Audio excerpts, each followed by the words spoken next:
The Wyoming wind carried the scent of failure, dust, dried blood, and the particular bitterness of dreams turning to ash. Caleb Rourke stood in what remained of his northern pasture, watching 50 head of cattle that should have been 200, and felt the weight of every bad decision he'd made since Margaret died pressing down on his shoulders like a collapsing barn. 3 years. That's how long it had been since fever took her. 3 years of watching everything they built together crack and crumble, one disaster after another, until the Rourke Ranch, once the pride of Carbon County, had become a cautionary tale whispered in Rawlins saloons. Mr. Rourke! The voice belonged to Samuel Chen, the only ranch hand who'd stayed when the others drifted away to better prospects. Sam was lean as jerky and twice as tough, but even his loyalty had limits. Those limits showed in the lines around his eyes as he approached across the brittle grass. Sam! Caleb didn't turn. Couldn't. If he looked at Sam's face, he'd see what he already knew, that they were finished. The fence line on the eastern section collapsed last night. Coyotes got into the chicken coop, lost 17 birds. Sam's voice was flat, factual. This was just the latest entry in a ledger of losses. And the men from the bank are here. 3 of them. They're not alone. That made Caleb turn. How many? 6 total. 3 from the bank, 3 who look like they've done harder work than counting money. Sam's hand drifted toward the pistol on his hip, an unconscious movement born of instinct. They're waiting in the barn. Said they'd wait there until you came down, but Mr. Rourke, they didn't say it friendly. Caleb's jaw tightened. He'd known this day was coming, had felt it approaching like a storm on the horizon for months now. The mortgage was 6 months overdue. The letters had stopped being polite around month 4. This was the end of negotiation. Anyone else around? Just me and the boy. Sent him to town for supplies this morning before these men arrived. Sam's eyes were steady. I can stand with you if it comes to that. No. Caleb's voice was hard. You've got a wife and a daughter. This isn't your fight, Sam. Never was. You sure about that? There was something defiant in Sam's tone. Seems to me a man who paid me every week, even when he couldn't pay himself, has earned more than just hired help. Caleb felt something twist in his chest. Gratitude, maybe, or guilt. Probably both. Stay close, but stay out of the barn unless you hear shooting. If you hear that, you ride to town and you bring the sheriff. Understand? Sam nodded, but the look in his eyes said he'd do exactly what he thought was right when the moment came. Orders be damned. That was the problem with good men. They made complicated situations even more complicated. The walk from the pasture to the barn felt like a mile, though it couldn't have been more than 200 yards. Every step was a measure of everything that had gone wrong. The broken water pump that would cost $100 they didn't have. The roof of the bunkhouse that leaked in 3 places. The breeding stock they'd sold at a loss just to make payroll. Margaret would have known what to do. Margaret always knew what to do. But Margaret was 3 years in the ground, and Caleb Rourke was alone. The barn doors hung slightly crooked, another thing that needed fixing that would never get fixed now. Inside, the light fell in dusty shafts through gaps in the roof, and there, arranged like a tribunal, were 6 men. He recognized Harrison Webb immediately. Webb was the bank manager from Rawlins, a soft man with soft hands and a hard face. The 2 men flanking him wore suits that didn't quite fit, city clothes on country bodies. But it was the other 3 who drew Caleb's attention. These men wore their violence like Webb wore his suit, as a professional uniform. The one in the middle was older, maybe 50, with a gray beard and eyes that had seen the elephant and not blinked. The 2 flanking him were younger, harder, their hands hovering near their gun belts with the easy readiness of men who'd cleared leather more than once and walked away. Mr. Rourke, wow. Webb's voice echoed in the barn. Thank you for joining us. This is my property, Webb. I didn't join you. You're trespassing. Caleb kept his voice level, his hands loose at his sides. Not reaching for the Colt at his hip, but not far from it either. Your property. Webb smiled, but there was no humor in it. That's a matter of some debate, wouldn't you say? Given that the mortgage is 6 months delinquent and you've ignored every attempt at communication? I've been busy trying to keep cattle alive and a ranch running. Forgive me if answering your letters wasn't my top priority. Cattle. Webb's smile widened. I've heard you're down to less than a quarter of your stock. Is that true? Caleb said nothing. Anything he said would be used against him. Webb nodded as if Caleb had answered. The bank has been extraordinarily patient, Mr. Rourke, but patience has limits. The board has decided to exercise our right to foreclose. You have 72 hours to vacate the premises. 72 hours. Caleb let the words hang in the air. That's generous considering you brought hired guns to deliver the message. The older man with the gray beard shifted slightly, not quite stepping forward but making his presence known. Mr. Rourke, my name is Pike. These are my associates, Mr. Davis and Mr. Knowles. We're here to ensure this transaction proceeds smoothly. The bank has a right to protect its interests. Interesting definition of smooth, Caleb said. Usually when I think smooth, I don't think three armed men in another man's barn. Usually when I think mortgage, I don't think 6 months of ignored payments, Pike replied evenly. But here we are. The tension in the barn stretched like a rope about to snap. Caleb could feel it in his bones, the moment before violence, when every man's hand twitches toward his weapon and the future hangs on who moves first. And then the barn door opened. Everyone turned, every gun hand tensed, and into that powder keg of testosterone and territorial fury walked a woman carrying a carpet bag. She wasn't young, maybe 35, maybe 40. Dark hair pulled back severe and practical, clothes that had seen use but were clean and well-maintained. But it was her eyes that caught Caleb's attention. Gray eyes that swept across the room, cataloged every man, every weapon, every angle of threat, and dismissed it all with the cool assessment of someone who'd seen worse and survived. Am I interrupting something? Her voice was calm, almost bored. Eastern accent, educated but not aristocratic. Webb recovered first. Madam, this is a private business matter. I must ask you to leave. How fortunate then that I'm here on business as well. She turned to Caleb, and he felt the full weight of that gray gaze. Caleb Rourke? That's right. Caleb's mind was racing.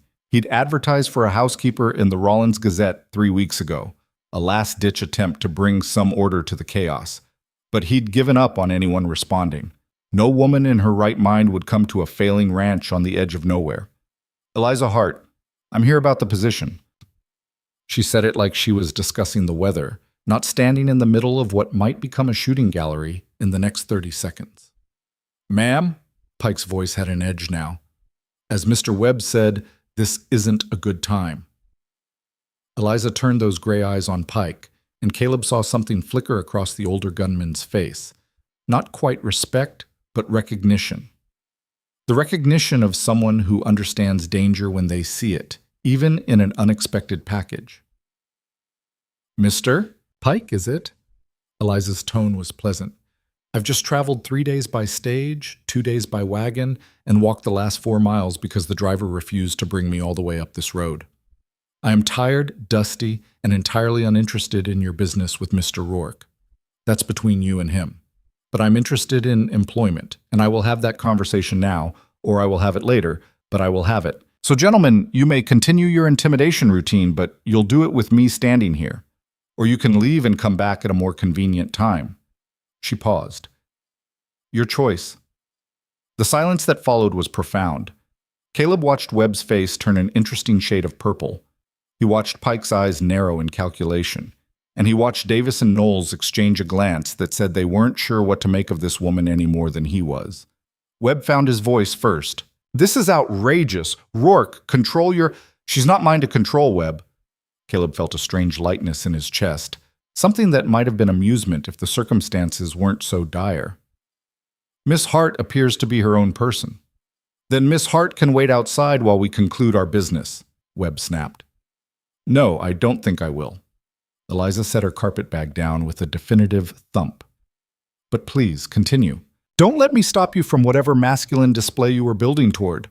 Pike laughed. It was a short, sharp bark of genuine amusement. Webb, I think we're done here. We've delivered the notice. 72 hours work. After that, anything left on this property becomes bank property, and we'll be back to enforce the foreclosure. He tipped his hat to Eliza. Ma'am, pleasure to almost shoot you. The feeling is mutual, Mr. Pike. The 6 men filed out of the barn, Webb sputtering protests that Pike ignored. Caleb watched them go, watched them mount horses and ride down toward the main road, and only when the dust of their departure had settled did he turn back to Eliza Hart. She was studying him with the same cool assessment she'd used on Pike. "Miss Hart," Caleb began, "I appreciate your intervention, I suppose. But you should know that in 72 hours I won't have a ranch to employ you on, so if you've come all this way looking for steady work—" "I heard you the first time, Mr. Rourke. Foreclosure, 72 hours, bank property. I do understand English." She picked up her carpet bag. "Now, are you going to show me to the house, or am I going to have to find it myself?" Caleb stared at her. "Did you not hear—" "I heard everything. I simply don't care." Those gray eyes locked with his. "You advertise for a housekeeper. I need employment. You clearly need help. Let's not complicate it further." "Miss Hart, in 3 days I'll be homeless. Employing you would be fraud." "Then we'd better make the most of the next 3 days, hadn't we?" She smiled, and it transformed her face from severe to something almost mischievous. "Besides, Mr. Rourke, you're not homeless yet. A lot can happen in 72 hours. The house was worse than Caleb remembered, or maybe he'd just stopped seeing it clearly somewhere along the way.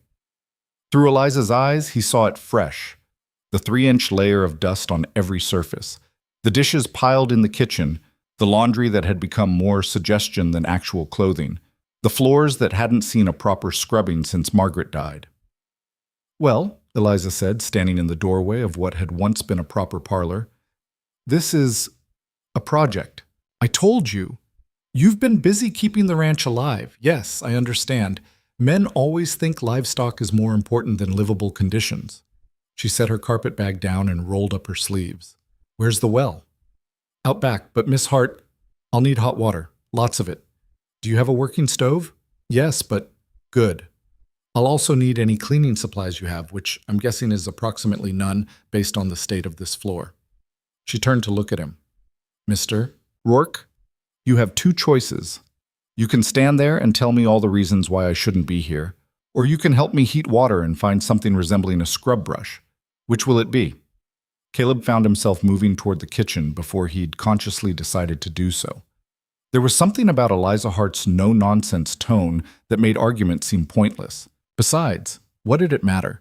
If she wanted to spend the next 3 days scrubbing a house that would belong to the bank by Friday, who was he to stop her? They worked in surprising tandem. Caleb hauled water from the well while Eliza transformed the kitchen into a military operation. She found soap he'd forgotten existed, located brushes and rags in places he hadn't looked in years, and organized it all with the efficiency of a field general planning a campaign. "You're going to need to burn most of this laundry," she said, eyeing a pile of shirts that had achieved sentience through neglect. "There's clean and then there's possible. These have crossed into impossible." "Those were good shirts once." "I'm sure they were. Now they're a health hazard." She hauled the pile outside without waiting for his agreement. Through the window, Caleb watched her build a fire pit with rocks and start burning the unsalvageable items. Sam appeared around noon, leading a horse and looking confused. "Mr. Rourke, there's a woman burning your clothes in the yard." "I noticed. Should I stop her?" "I don't think we could if we tried, Sam." Caleb handed him a bucket of water. "Meet Miss Eliza Hart. She's apparently our new housekeeper." Sam's eyes widened. "The woman from the barn. Mr. Pike told me what happened when they rode past. Said she walked in like she owned the place and dressed down Mr. Webb like he was a schoolboy." He paused. "Is that true?" "More or less." "Huh." Sam studied Eliza through the window as she efficiently tended the fire. "Your wife would have liked her." The words hit Caleb harder than expected.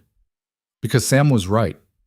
Margaret would have taken one look at Eliza Hart and recognized a kindred spirit, someone who didn't wait for permission to do what needed doing. "Maybe," Caleb said quietly. "Maybe she would have." By sunset, the transformation was remarkable. The kitchen gleamed. The floors showed their original wood. The windows let in light that hadn't penetrated in years. Eliza had found curtains packed away in a trunk and hung them, beaten rugs until the dust cloud probably reached Denver, and somehow made the house look lived in again instead of like a mausoleum to grief. Caleb found her in the kitchen, preparing dinner from the limited supplies available. The scent of frying bacon and something that might be biscuits filled the room. "Miss Hart, it's Eliza. If we're going to work together, even for just 3 days, let's dispense with the formalities. She didn't look up from the stove. Dinner will be ready in 10 minutes. I assume you and Sam will be eating? Eliza then. And yes, but I need to understand. Why are you here? Really here? You could have turned around when you heard about the foreclosure. Should have turned around. She was quiet for a moment, her hands moving with practiced ease as she worked. Then, where I'm from, Mr. Rourke, people don't get second chances very often. Mistakes follow you. Bad luck becomes identity.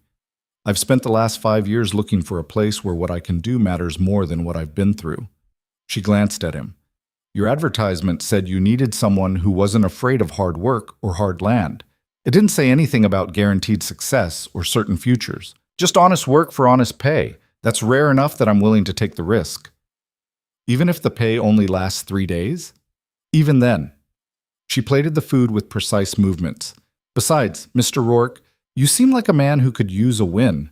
I'm good at creating those. So let's see what happens. Dinner was the first proper meal Caleb had eaten in months, maybe years. Eliza had taken the basic supplies and transformed them into something approaching comfort food: bacon, eggs, biscuits with gravy, even coffee that didn't taste like mud. Sam ate like a man who'd forgotten food could taste like something other than fuel. Miss Hart, Sam said between bites, where did you learn to cook like this? Philadelphia. I worked in a hotel kitchen for 2 years. She sipped her coffee. Learned a lot about feeding people efficiently. Useful skill anywhere, but especially out here. Philadelphia to Wyoming is quite a journey, Caleb said. Long way to come for a housekeeper position. Yes, well, something flickered across her face, too quick to read. Philadelphia and I had a parting of ways. I needed a fresh start. Wyoming seemed far enough away to qualify as fresh. There was a story there, Caleb could tell. A story with teeth. But he knew better than to push. Everyone on the frontier had a past they'd left behind. That's why they came west in the first place. After dinner, as the sun painted the mountains in shades of amber and gold, Eliza stood on the porch and surveyed the ranch. Caleb joined her, 2 cups of coffee in hand. He offered her one, and she took it with a nod of thanks. Tell me about this place, she said. Not about the foreclosure or the debts. Tell me what it was supposed to be. Caleb was surprised by the question. But then, standing there in the dying light with a clean house at his back and the first decent meal in his stomach in longer than he could remember, he found the words coming easier than expected. Margaret and I started this ranch 12 years ago. Had a plan for 2,000 acres of grazing land, breeding stock that would be the envy of the territory, a house full of children and hands who'd stay because we treated them right. He stared out at the land that had taken everything and given back only heartbreak. We were going to build something that lasted, something that mattered. What happened? Life. Caleb's laugh was bitter. First drought killed half the herd in year 2, rebuilt. Then a harsh winter took another quarter in year 5, rebuilt again. Then Margaret got fever 3 years ago and... He stopped, the words catching in his throat.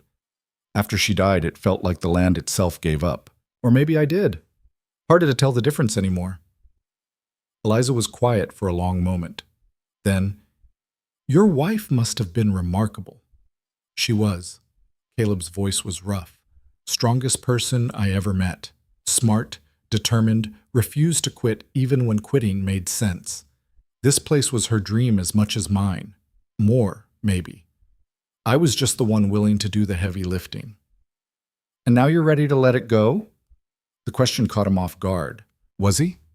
He'd spent the last 6 months watching the slow-motion collapse, feeling like a man standing on a riverbank watching his house wash away. But ready? He didn't know if ready was the right word. I don't know if I have a choice, he finally said. The bank wants their money. I don't have it. Simple math. Money can be found, Eliza said, or made, or renegotiated. Math is rarely as simple as it looks, Mr. Rourke. It's Caleb, and I appreciate the optimism, but nothing.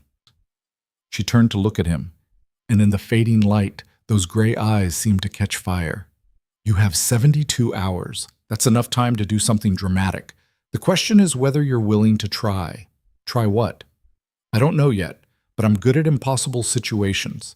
Give me tonight to think, and tomorrow we'll see what options exist between surrender and miracle. Caleb wanted to argue. Wanted to tell her it was pointless, that he'd exhausted every option, that the only thing left was to pack what he could carry and ride away from the ashes of his life. But something in her voice, some quality of absolute certainty, made him hesitate. "All right," he heard himself say. "One day. But Eliza, don't get your hopes up. This isn't the kind of problem that clever thinking solves." She smiled, and it was the first time he'd seen something close to warmth in her expression. "Caleb, clever thinking is the only thing that solves problems like this. Brute force clearly hasn't worked. Let's try something else." That night, Caleb lay in a bed with clean sheets for the first time in months and stared at the ceiling. Down the hall, in what used to be Margaret's sewing room, Eliza had set up her own space with minimal fuss and maximum efficiency. The house felt different with someone else in it, alive again maybe, or at least less like a tomb. He thought about her question. Was he ready to let it go? The truth was, he'd been ready for months. Every morning he woke up and thought about riding away, selling off the last of the cattle, packing a bedroll, and just leaving. Let the bank have it. Let someone else fight Wyoming's brutal indifference. He was tired of losing. But Margaret's voice echoed in his head the way it had for 3 years. Her voice when she was dying, when the fever had her, and they both knew no doctor was coming in time. "Promise me you'll keep fighting, Caleb. Promise me you won't let this place die. It matters. We matter." He'd promised, but he'd broken a lot of promises in the 3 years since. What was one more? Down the hall, he heard the creak of floorboards. Eliza moving around, probably planning whatever impossible thing she thought could save them. He should tell her to save her energy, should tell her that some battles were lost before they began. But he didn't. Because maybe, just maybe, he wanted to see what happened when someone who believed in miracles collided with a situation that required one. Sleep came eventually, dreamless and deep. And when he woke to the smell of coffee and bacon frying, for just a moment, he forgot that the world was ending. Morning brought reality crashing back. Caleb found Eliza in the kitchen, already dressed and moving with purpose. On the table lay a ledger, his ledger, the one he'd been avoiding for weeks because looking at the numbers made everything worse. "You went through my books," he said, statement, not question. "I did." She poured him coffee without asking if he wanted it. "I hope you don't mind. I needed to understand the scope of the problem." And it's bad, but not as bad as you think." She flipped through pages, her finger tracing columns of numbers. "Your debt to the bank is substantial, $4,000. That's your primary crisis.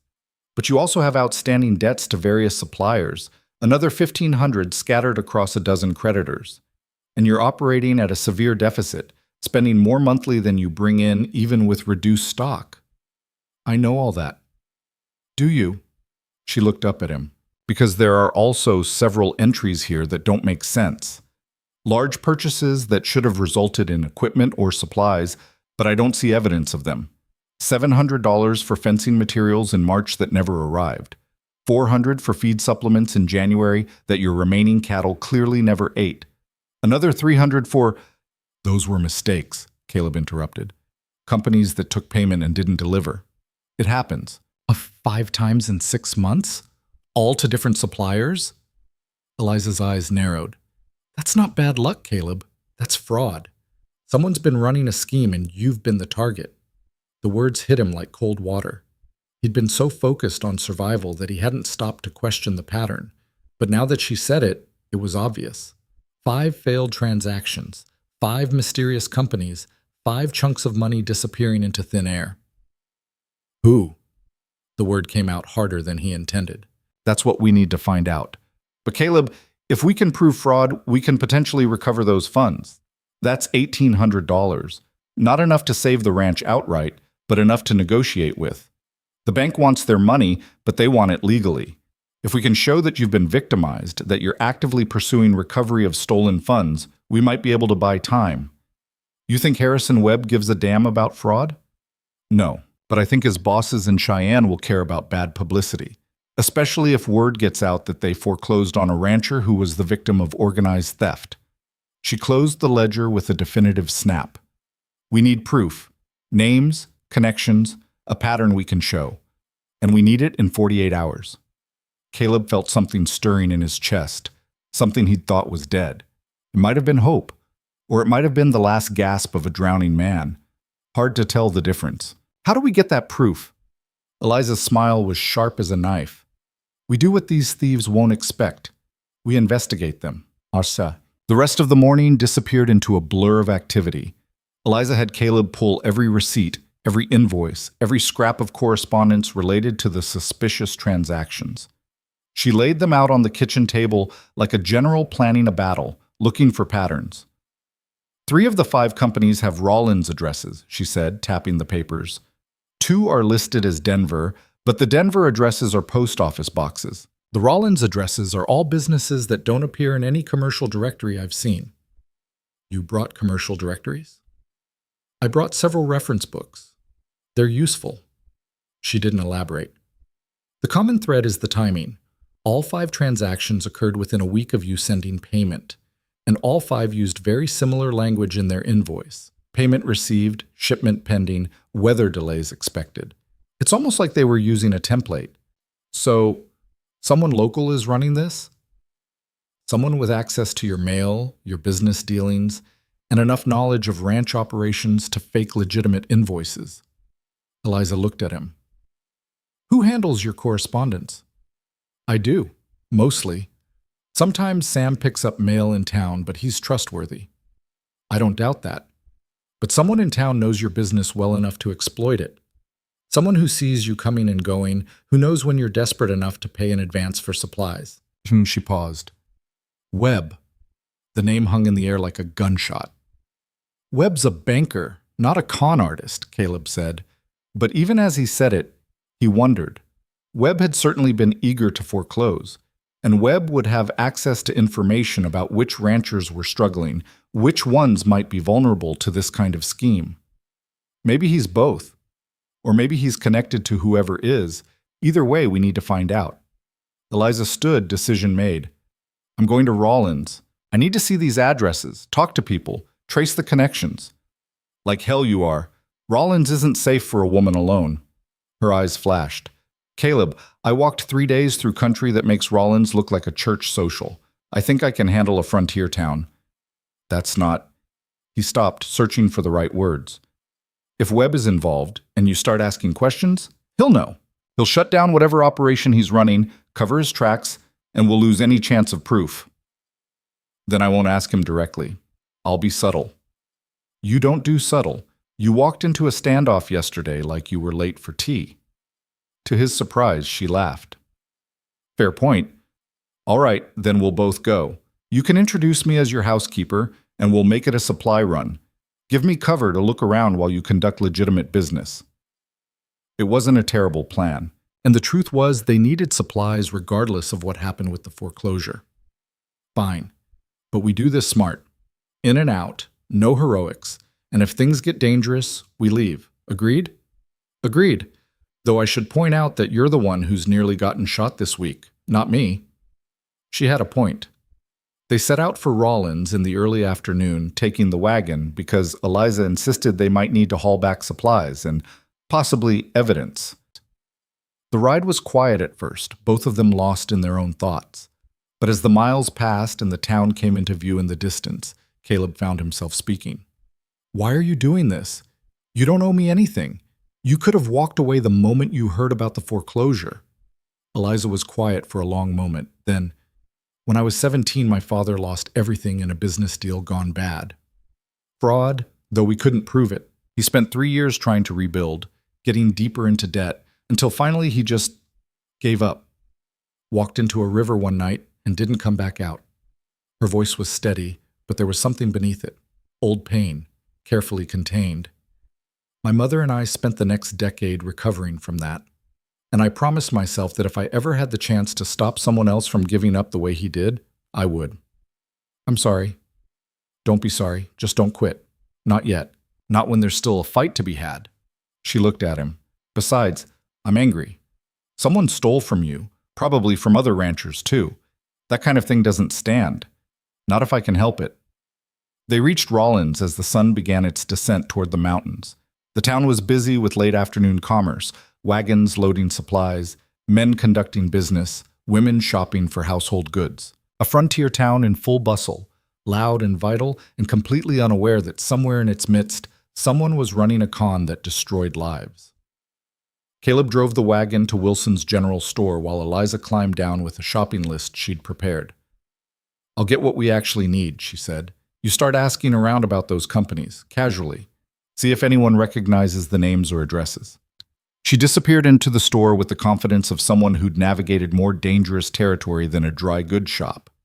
Caleb watched her go, then turned his attention to the task at hand.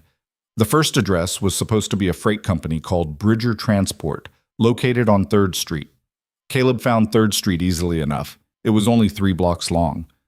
But there was no freight company, just a boarding house and a barber shop. The barber, a talkative man named Horace, shook his head when Caleb asked about Bridger Transport. "Never heard of them. And I've been cutting hair on this street for 8 years. Know every business in town." "You sure? They sent me an invoice last year." "Invoice for what?" "Fencing materials, said they'd ship it from here." Horace's expression darkened. "You're not the first person to ask about phantom companies on this street, friend. Had another rancher in here 2 months ago, asking about a lumber outfit that supposedly operated from the address next door. Turned out to be nothing but a mail drop." He lowered his voice. "You should talk to Sheriff Morrison. He's been investigating something along these lines." That was news. "The sheriff knows about this?" "Started looking into it after the 3rd complaint. But he's having trouble getting proof. These operations are slippery. By the time anyone realizes they've been conned, the company's disappeared." Horace squinted at Caleb. "You're Rourke, aren't you? Heard you're having troubles out at your place." "News travels fast. Always does. For what it's worth, I'm sorry. Your wife was a good woman. Used to come in here for supplies sometimes. Always had a kind word." Horace's expression was genuinely sympathetic. If someone's been stealing from you on top of everything else, that's just salt in the wound. Caleb thanked him and moved on, his mind racing. If the sheriff was already investigating, that changed things. It meant there was an official record, a pattern of complaints. It also meant someone in town was nervous. He found Eliza in the general store, discussing something with the clerk in low, urgent tones. When she saw Caleb, she excused herself and joined him outside. "Learn anything?" she asked. "The sheriff's been investigating fraud complaints. Horace the barber says there have been several ranchers asking about fake companies." He kept his voice low. "What about you?" "The clerk knows Webb, says he's been spending a lot more money lately than his salary would explain. New suits, expensive dinners, even bought a horse last month that costs more than most people make in a year." Her eyes gleamed. "Someone's lining his pockets. That's not proof." "No, but it's a direction." She glanced around, making sure no one was listening. "I also asked about the other addresses. 2 don't exist at all. The 3rd is a warehouse that's been empty for a year. This isn't sophisticated, Caleb. It's just bold. They're counting on people being too overwhelmed or too embarrassed to follow up. We need to talk to the sheriff." "Agreed, but carefully. If Webb finds out we're investigating him before we have solid proof, Sheriff Morrison." The voice came from behind them, loud and jovial. They turned to find a man in his 50s, wearing a badge and a knowing smile. "Heard you folks were asking questions about some missing companies. Why don't we have a conversation?" Sheriff Morrison's office was small, cramped, and filled with stacks of paperwork that suggested a man overwhelmed by bureaucracy. He cleared off 2 chairs for Caleb and Eliza, then sat behind his desk with a heavy sigh. "I've been waiting for you to come in," he said, looking at Caleb. "Or someone like you. Another victim of our local fraud ring." "How many victims?" Eliza asked. Morrison pulled out a file. 7 that I know of. Probably more who haven't reported it because they're ashamed or don't realize it's part of a pattern. Total losses around $12,000, maybe more. All the same M.O., fake companies, advance payments, goods that never arrive." "And Harrison Webb?" Caleb asked. Morrison's expression hardened. "I've got suspicions but no proof. Webb's covered his tracks well. All the fake companies are registered to different names, all with addresses that lead nowhere. The money trail disappears into cash transactions that I can't trace. It's professional work." "But you think he's involved," Eliza said. I think someone at the bank is feeding information to whoever's running this operation. Webb has access to financial records, knows which ranchers are desperate, knows when they're most likely to pay up front to secure supplies. But without proof, hard evidence connecting him to the fraud, my hands are tied. What about the recent purchases? Eliza leaned forward. The expensive horse, the new suits, that's money coming from somewhere. Inheritance, according to Webb. His mother died 6 months ago, left him a small estate. I checked. It's legitimate. Not enough to explain all his new spending, but enough to muddy the waters. Morrison spread his hands helplessly. I need something solid. A paper trail, a witness, something that ties him directly to the fraud. Otherwise, it's just suspicion. Caleb felt the hope draining away again. They'd found the pattern, identified the likely culprit, but without proof, it was meaningless. Webb would foreclose, the ranch would be lost, and the fraud would continue with other victims. But Eliza wasn't done. Sheriff, what if we gave you that evidence? What if we could prove Webb's connection? How? Give us 24 hours. Don't ask me how, just trust me. Can you do that? Morrison studied her for a long moment. Then slowly, he nodded. 24 hours.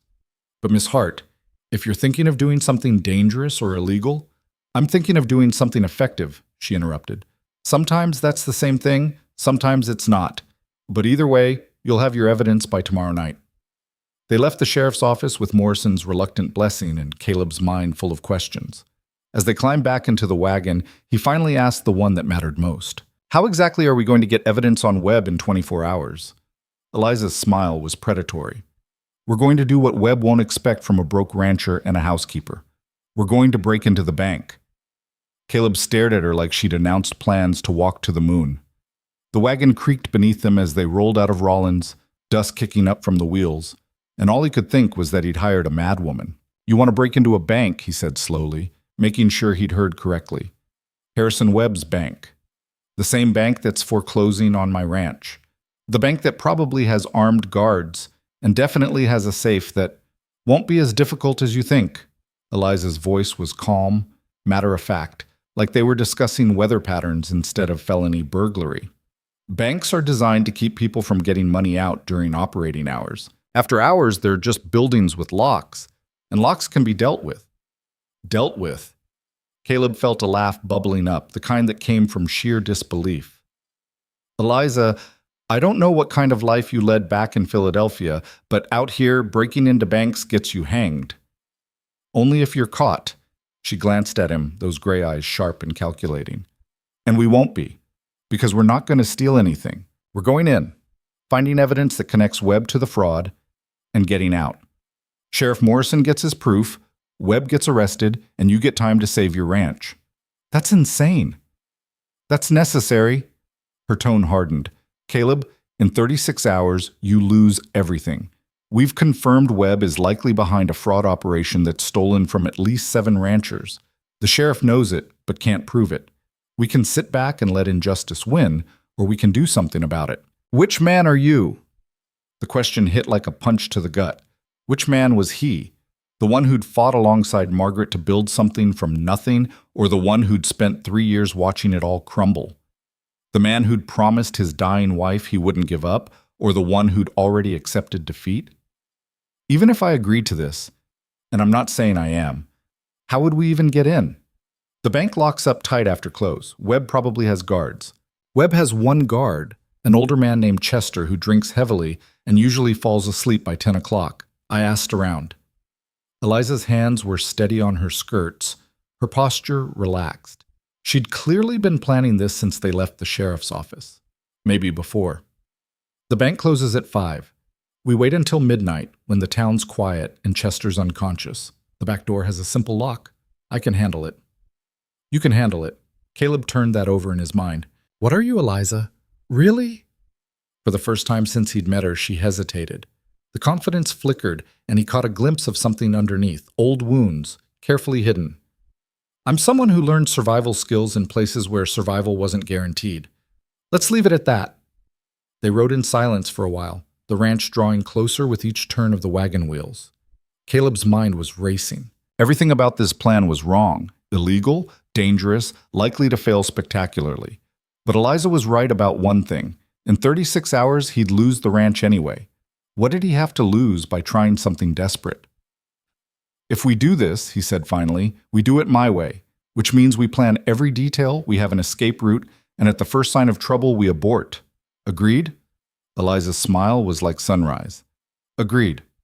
The rest of the ride was spent planning. Eliza had a mind like a military strategist, breaking down the operation into steps, identifying risks, preparing contingencies. By the time they reached the ranch, Caleb had to admit the plan was surprisingly thorough. Reckless, yes. Illegal, absolutely. But thorough. Sam was waiting when they pulled up, his face worried. Mr. Rourke, we've got a problem. 3 of the cattle got through the fence break I mentioned yesterday. Found them a mile east, but one's injured. Looks like she tangled with barbed wire. Caleb's heart sank. One more disaster in an endless parade of them. How bad? Bad enough. Needs attention or we'll lose her. Sam glanced at Eliza, then back to Caleb. I can handle it if you want to get Miss Hart settled. No, Caleb began, but Eliza was already climbing down from the wagon. Where's the cow? She asked Sam.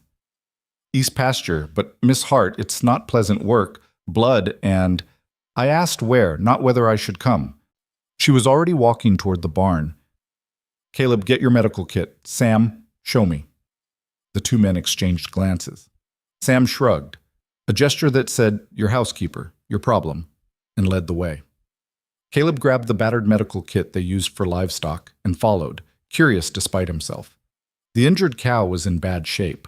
She'd gotten tangled in old barbed wire, probably trying to push through the fence break, and the wire had torn deep gashes along her flank and front leg. She was on her side, breathing hard, eyes rolling with pain and fear.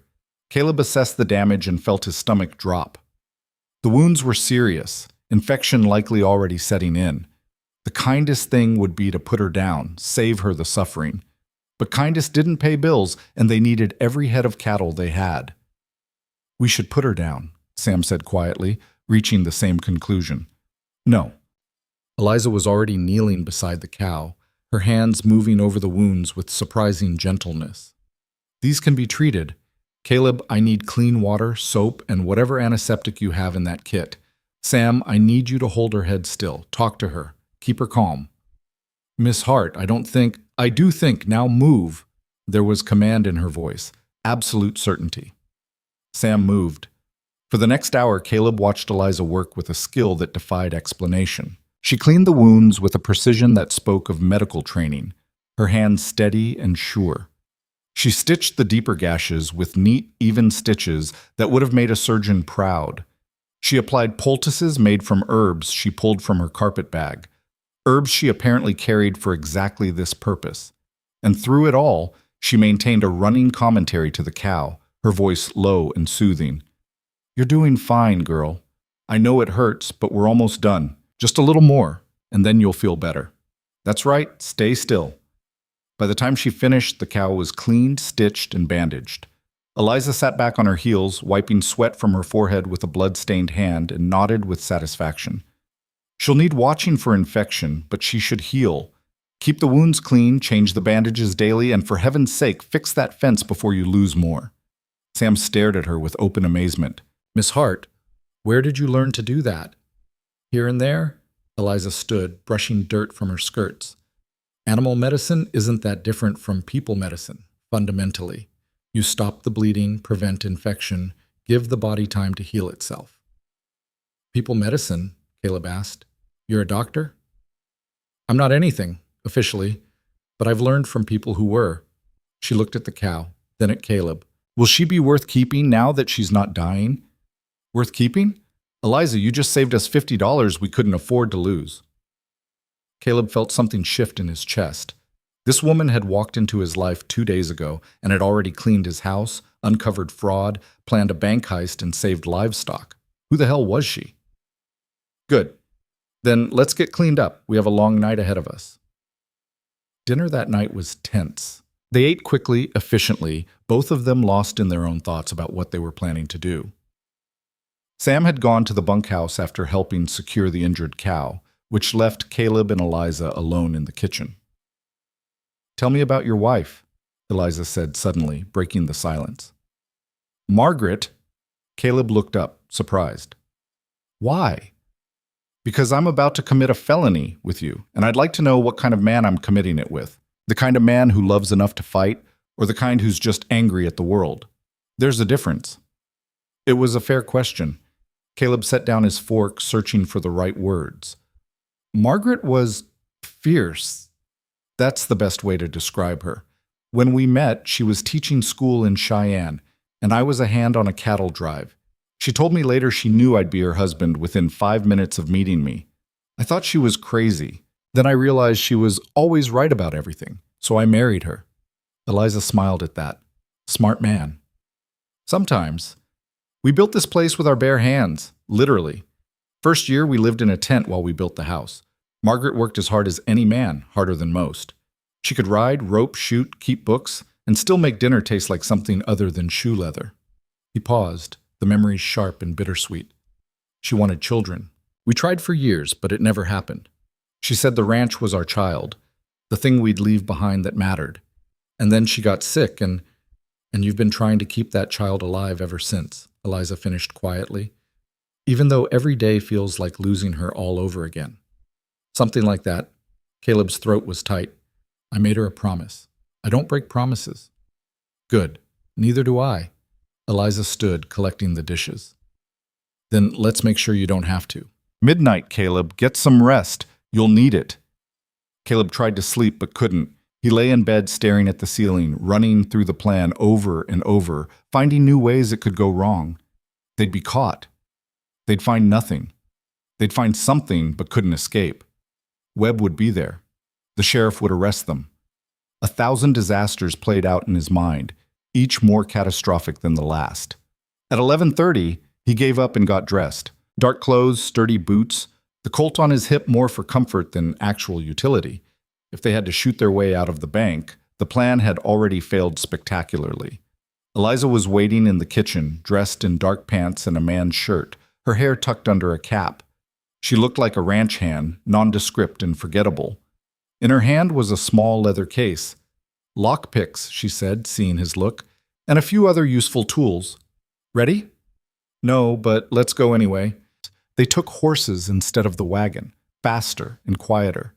The ride to Rawlins took an hour, neither of them speaking. Caleb's heart hammered in his chest, adrenaline and fear mixing into a cocktail that made his hands shake. Beside him, Eliza was calm as still water. Rawlins at midnight was mostly dark, just a few late-burning lamps in saloons and boarding houses. They left the horses tied in an alley 3 blocks from the bank, in shadow where they wouldn't be easily noticed. Then moving quietly through back streets, they approached their target. The Rawlins Commercial Bank was a 2-story brick building, imposing and solid. The front entrance faced Main Street, visible to anyone passing by. But the back entrance, which led to offices and storage, faced an alley that saw little traffic even during daylight hours. They waited in the shadows, watching. True to Eliza's intelligence, Chester, the guard, made his rounds at 11:45, walking the perimeter with a lantern, checking locks. He was in his 60s, moving with the careful precision of someone who'd had too much to drink and was trying not to show it. After his round, Chester went back inside. Through a window, they could see him settle into a chair near the front entrance, the lantern beside him casting dancing shadows. Within 10 minutes, his head was nodding. Now, Eliza whispered. They crossed the alley in silence. The back door was solid oak with a heavy lock, the kind that was supposed to discourage casual theft. Eliza knelt before it, pulling tools from her leather case, and went to work. Caleb kept watch, his hand on the Colt, every nerve screaming that this was wrong. They were going to get caught. This was the worst idea in a long line of terrible ideas. Behind him, he heard the quiet scrape of metal on metal, Eliza's breathing steady and focused. "Eliza, if you can't—" Quiet. Almost there. More scraping. Then a soft click that sounded like thunder in the quiet night. Got it.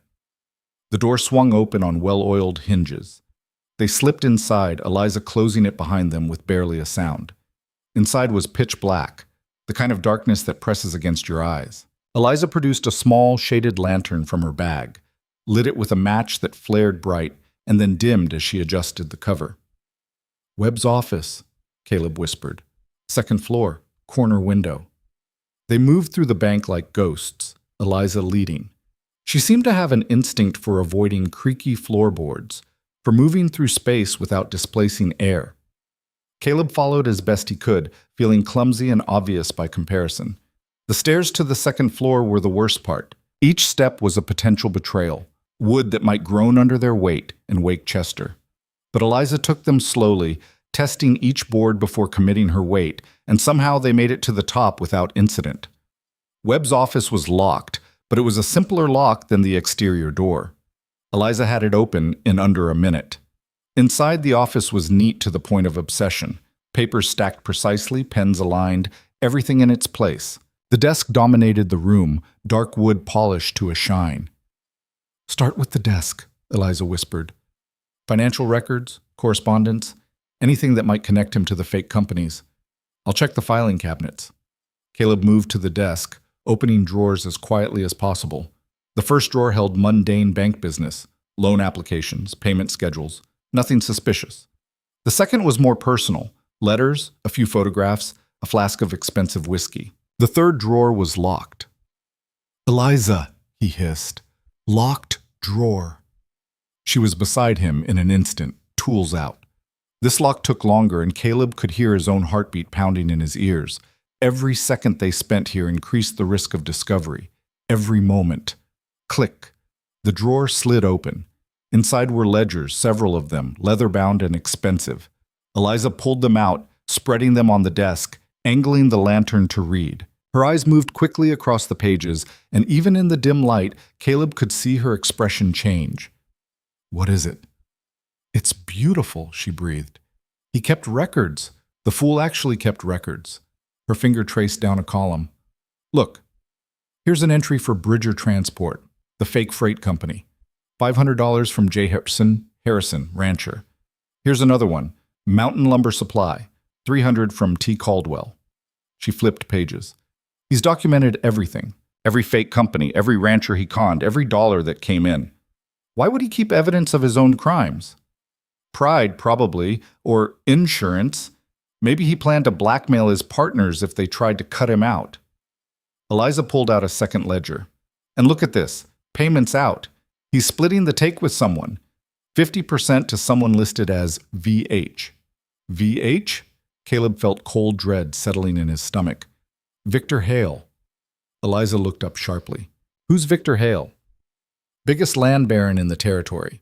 Owns half of Carbon County, trying to own the other half. He's been buying up foreclosed ranches for years, consolidating land." Caleb's mind raced, pieces clicking into place. If Webb's working with Hale, they're not just running a fraud scheme. They're deliberately driving ranchers into debt so Hale can buy their land cheap when the bank forecloses. "That's not just fraud," Eliza said grimly. "That's conspiracy. That's organized theft on a massive scale." She closed the ledger. "We need to take these. Morrison needs to see them." "We can't just take his ledgers. He'll know someone broke in." "He'll know anyway. We have to disturb things to find anything. Better to—" A floorboard creaked downstairs. They froze. Caleb's hand moved to his Colt. Eliza killed the lantern, plunging them into darkness. For a long moment, there was only silence and the sound of their own breathing. Then, footsteps. Slow, measured, ascending the stairs. "Someone's in here," a voice called out. Chester, sounding more alert than he had any right to be. "I know you're here. Come out now, and maybe we can avoid bloodshed." Caleb and Eliza exchanged looks in the darkness.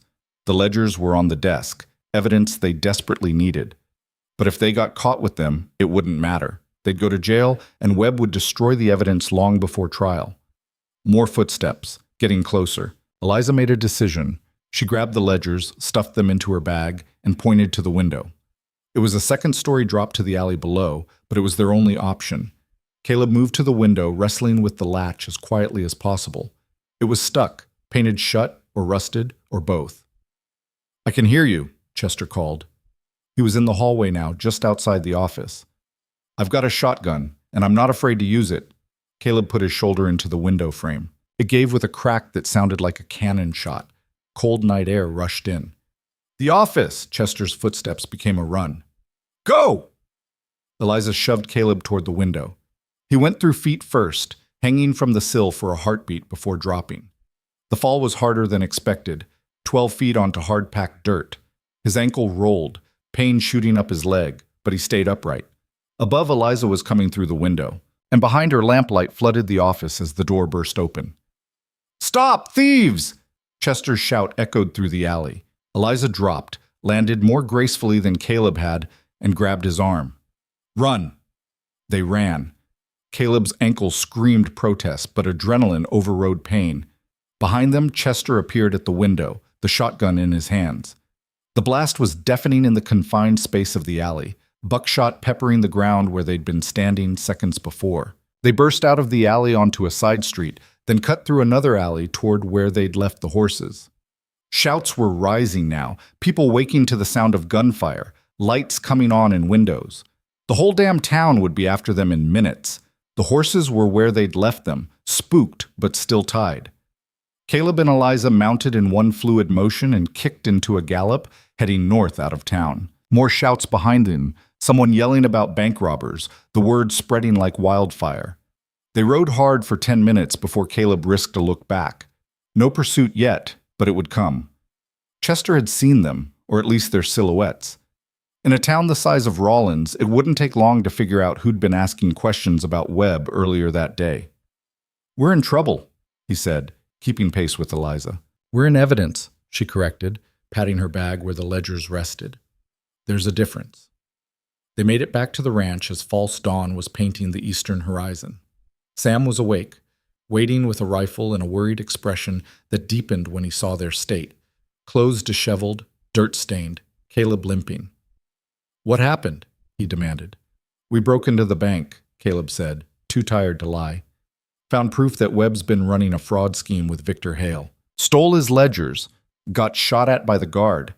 Now the whole town probably knows it was us, and we've got maybe an hour before the sheriff shows up with questions we can't answer without incriminating ourselves." Sam processed this with remarkable calm. "So it's a normal Tuesday then?" Despite everything, Caleb laughed. "Pretty much." "What do we do?" Sam asked. Eliza dismounted, still moving with that unnatural grace despite the night's exertions. "We go to Sheriff Morrison first. Show him the evidence, get ahead of the narrative. Webb will spin this as simple theft, but if Morrison sees these ledgers before Webb can get to them, he'll have to act." "And if he doesn't?" Caleb asked. "If he decides two people who broke into a bank are less credible than a respected banker?" "Then we're finished anyway, so we might as well try." Eliza looked at him, and in the early morning light, he could see the determination in her eyes. "You asked me yesterday what kind of man you are. Here's your answer, Caleb. Are you the kind who fights to the end, or the kind who gives up when it's hard?" It wasn't really a question. She knew what his answer would be. Hell, he knew. "Sam, saddle a fresh horse for me, fast as you've got." Caleb turned to Eliza. "You stay here. If this goes wrong, we both go down." She cut him off. "I'm coming with you, non-negotiable." "Eliza, I'm the one who broke the lock, planned the operation, and currently has the evidence. You need me." She softened slightly. "Besides, partners don't let partners face the law alone. That's a rule." Sam returned with 2 fresh horses, already saddled. As Caleb mounted, ignoring the pain in his ankle, Sam caught his stirrup. "For what it's worth, Mr. Rourke, your wife would have done the same thing. She never backed down from a fight either." The words hit harder than they should have, because Sam was right. Margaret would have ridden into town with stolen ledgers and a wild story, daring anyone to call her a liar. Margaret would have fought until her last breath. Maybe that's why Eliza felt familiar. Same steel spine, same refusal to accept defeat. Different woman, same fire. "If we're not back by noon," Caleb said, "assume it went badly and get yourself clear. You've got family to think about." "I'll think about them after I know you're safe," Sam replied. "Go on. Sun's rising. You'll want to catch Morrison before Webb gets to him." They rode into Rawlins as the town was waking up, smoke rising from chimneys, shopkeepers opening doors, the morning bustle beginning. Caleb could feel eyes on them as they passed, could hear the whispers. News of the bank break-in had spread fast. Several people pointed as they rode by, conversation stopping mid-word. The sheriff's office was on Main Street, a squat building with bars on the windows. They tied their horses outside and walked in to find Morrison already at his desk, looking like he hadn't slept. When he saw them, his expression went through several rapid changes: surprise, concern, resignation. "I heard," he said before they could speak. "Chester identified you. Or rather, identified a man matching Caleb's description and a woman. Given that you two were here yesterday asking about Webb, it wasn't hard math." He leaned back in his chair. "Tell me you have a damn good reason for breaking into the Rollins Commercial Bank." Eliza set her bag on his desk and pulled out the ledgers. "We have the best reason. Proof." For the next 30 minutes, they laid it all out. The fake companies, the fraud scheme, the partnership with Victor Hale. Morrison read through the ledgers with increasing anger, his jaw tightening with each page. When he finished, he looked up at them with an expression Caleb couldn't quite read. "This is enough," Morrison said finally. "More than enough. Webb's been stealing from half the ranchers in the county, and Hale's been using the foreclosures to build an empire. With these ledgers, I can arrest them both." He paused. "But there's a problem." "What problem?" Eliza asked. "These ledgers were obtained illegally. Breaking and entering? Theft. I can arrest Webb, but any lawyer worth his salt will argue the evidence is inadmissible. Fruit of the poisonous tree, they call it. Evidence obtained through illegal means can't be used in court." Caleb felt the bottom drop out of his stomach. They'd risked everything, and it still might not matter. But Eliza was already shaking her head. "That's not quite right, Sheriff. The ledgers prove Webb committed fraud. The fraud itself is the crime. How you learned about the crime doesn't invalidate the crime's existence. You can't use these ledgers directly in court, but you can use them to obtain legitimate evidence. Search warrants, subpoenas, witness testimony. The ledgers are the map, not the destination." Morrison's eyebrows rose. "You know law, Miss Hart?" "I know enough." She leaned forward. "Here's what you do. You arrest Webb on suspicion of fraud based on the complaints you've already received from other ranchers. While he's in custody, you search his office with a proper warrant. You'll find copies of these ledgers. He's too meticulous not to have backups. Those copies, obtained legally, are admissible. Our little nighttime adventure never has to come up." Morrison thought about it, then slowly smiled. "That could work. If Webb's office search turns up duplicate records." He looked at Caleb. "You're still facing charges for breaking into the bank. Chester's going to press that, and Webb will push for maximum penalties." "Let him press charges," Caleb said. "If it means Webb and Hale go down for what they've done, I'll take my chances with a jury." "A jury of ranchers who've been getting conned for years?" Morrison's smile widened. "I like your odds." "All right, give me an hour to organize a proper arrest and search. You two stay out of sight. There's a back room you can wait in. And for the love of all that's holy, don't break into anything else." The wait was excruciating. Caleb paced the small back room while Eliza sat perfectly still, conserving energy in that way she had. Through the walls, they could hear Morrison organizing deputies, sending riders with warrants, the machinery of law enforcement grinding into motion. "This might actually work," Caleb said, half to himself. "It will work," Eliza replied with certainty. "Webb kept records. That was his mistake. Criminals who document their crimes always fall eventually." "How do you know so much about this? Lockpicking, legal procedure, medical training." He turned to look at her. "Who are you really?" Eliza met his gaze steadily. "Someone who learned to survive in a world that didn't want her to. That's all you need to know." "Is it?" "For now." Something flickered in her expression. "If we get through this, when we get through this, maybe I'll tell you the whole story, but not today. Today, we focus on Webb." An hour later, Morrison returned with news. "We've arrested Webb. He's in a cell and he's talking to his lawyer. But here's the interesting part. When I mentioned searching his office, he got nervous, real nervous. Started demanding we wait for his lawyer to be present, which just made me more motivated to look." Morrison grinned. "We found another set of ledgers, Caleb, hidden in a safe behind a painting. Same information as the ones you brought me, maybe even more detailed. And these were obtained with a proper warrant, which means they're admissible." Caleb felt something loosen in his chest. What about Hale? Sent deputies to his estate an hour ago with a warrant for his arrest. He's not going to come quietly, man like that never does. But we've got the law on our side now. Morrison's expression sobered.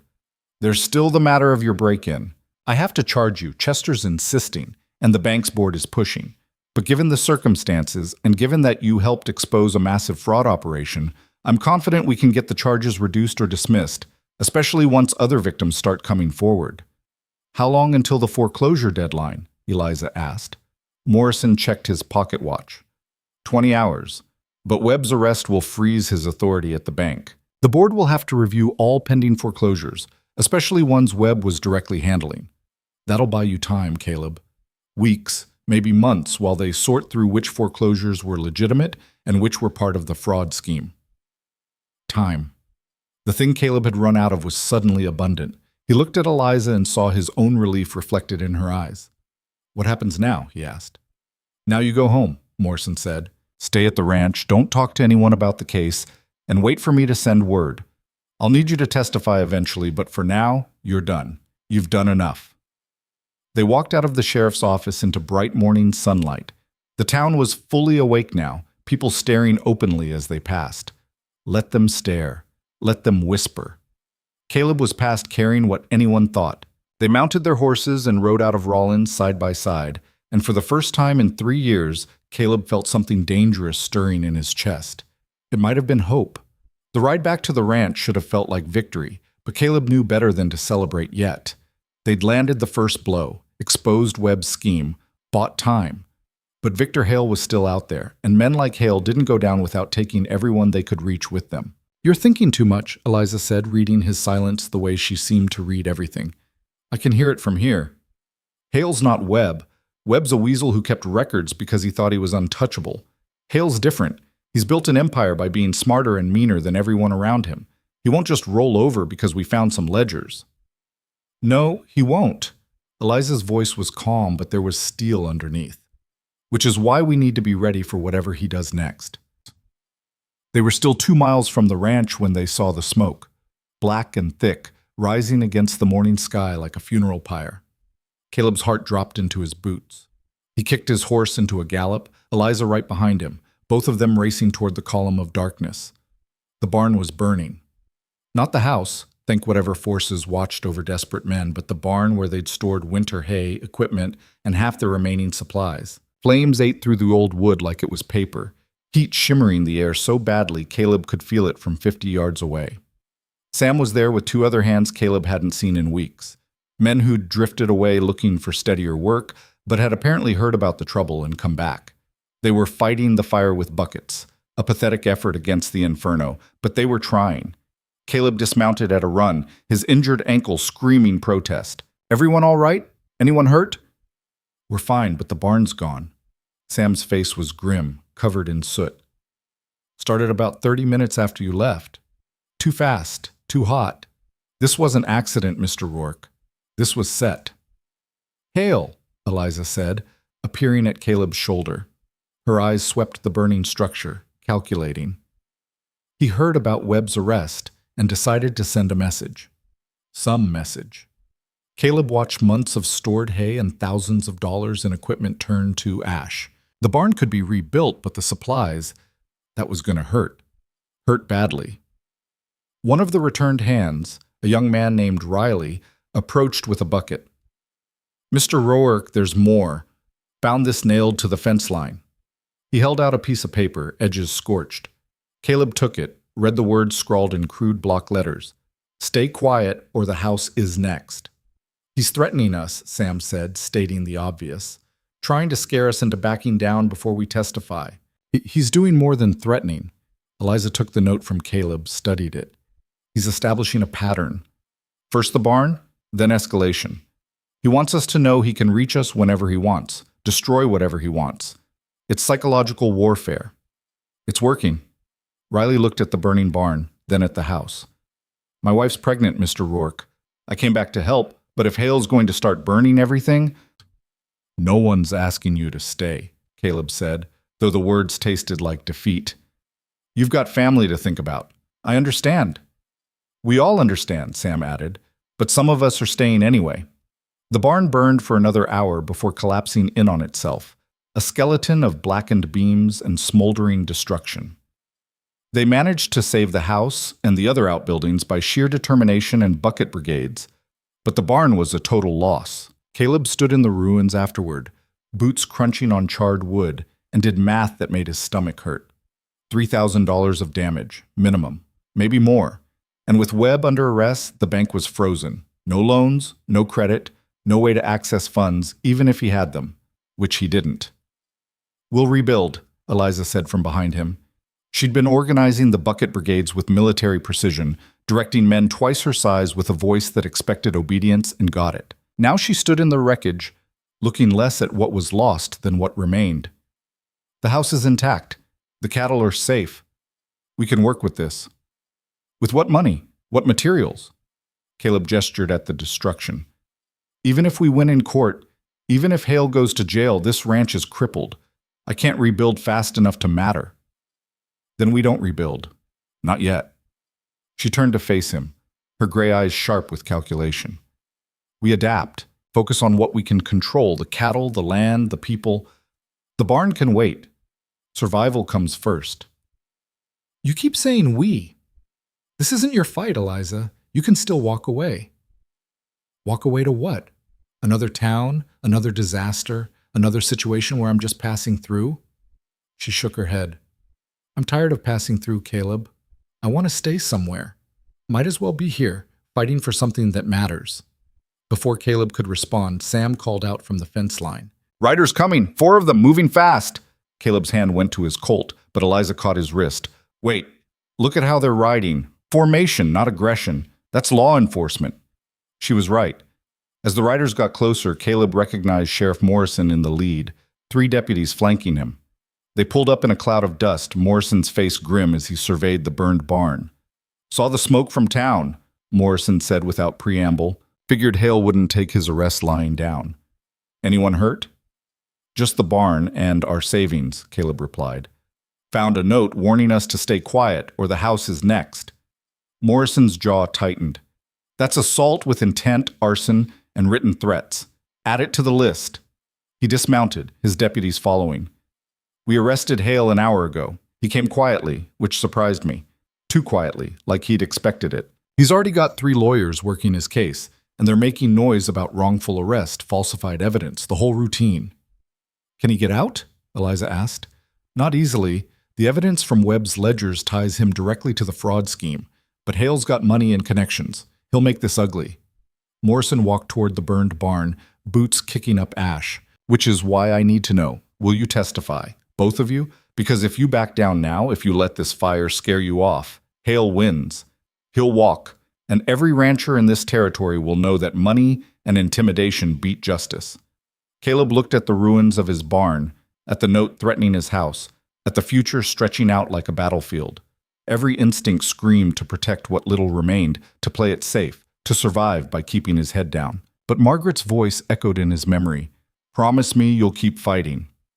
"I'll testify," he said. "Whatever it takes." Morrison nodded, then looked at Eliza. "Miss Hart, you're the one who planned the bank break-in. Defense lawyers will tear you apart on the stand. Are you ready for that?" "I've been torn apart by worse than lawyers, Sheriff." Eliza's voice was flat, final. "I'll testify." "Good." Morrison remounted his horse. "Trial's set for 3 weeks from now.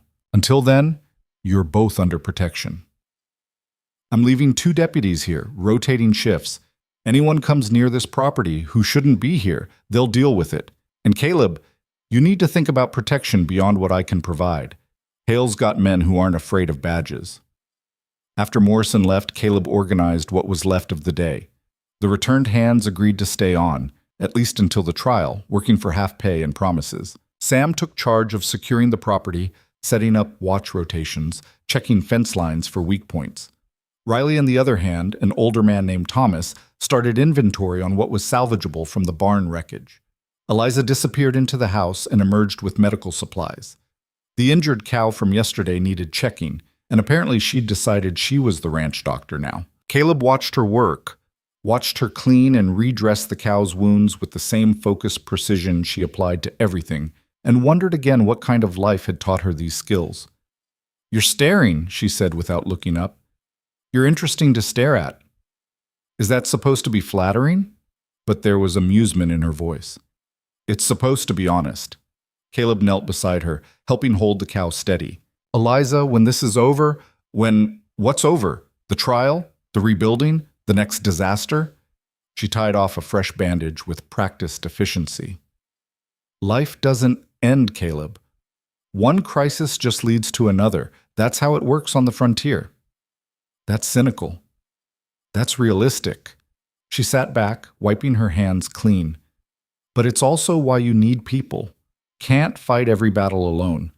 Your wife knew that, which is why she partnered with you. Now she's gone, and you've been trying to shoulder everything yourself. It's breaking you." The words hit harder than they should have. Because she was right. He had been trying to do everything alone, as if accepting help somehow dishonored Margaret's memory, as if struggling in isolation was noble instead of stupid. "So what do I do?" "You let people help. Sam, the hands who came back, me. You build a crew you can trust and you share the load." Eliza stood, dusting off her pants, "And you stop thinking of this place as a monument to your wife. She'd hate that. She'd want it to be alive, growing, changing. That's what living things do." Before Caleb could respond, a shout came from the northern fence line. Sam's voice, urgent. "Mr. Rourke, company!" They ran to the fence where Sam stood pointing at a group of riders approaching. A dozen men, maybe more, coming from the direction of the Hale estate. They weren't riding with law enforcement formation. They were riding like a raiding party. "Get everyone armed," Caleb ordered. "Non-lethal positions, but ready for trouble. Eliza, get to the house." "Not a chance." She pulled a small revolver from somewhere in her clothing, where had she been hiding that, and checked the cylinder with practiced ease. "I told you I don't do subtle and I don't run, so let's see what Hale's men want." The riders pulled up at the fence line, and Caleb recognized the man in front, Pike, the same gunman who'd accompanied Webb to deliver the foreclosure notice. But Pike's demeanor was different now, less confident, more wary. His eyes swept across the armed ranch hands, calculating odds. "Mr. Rourke," Pike called out. "Mind if we talk? Last time we talked, you had Webb threatening to take my land. This time you're working for Hale, who just burned my barn. So no, I don't particularly want to talk." "Fair enough." Pike raised his hands slowly, showing they were empty. "But I'm going to talk anyway, because what I have to say might keep people from dying today." He glanced at his men, then back to Caleb. "Hale's in jail. You know that. What you don't know is that he's got connections running deep in this territory. Judges, politicians, even some federal marshals. He will get out, probably within a week. And when he does, he's going to come after you hard. Not legal harassment, not barn burning. He's going to erase you." "Is that a threat?" Sam asked, rifle steady in his hands. "It's a warning." Pike's voice was calm, almost sad.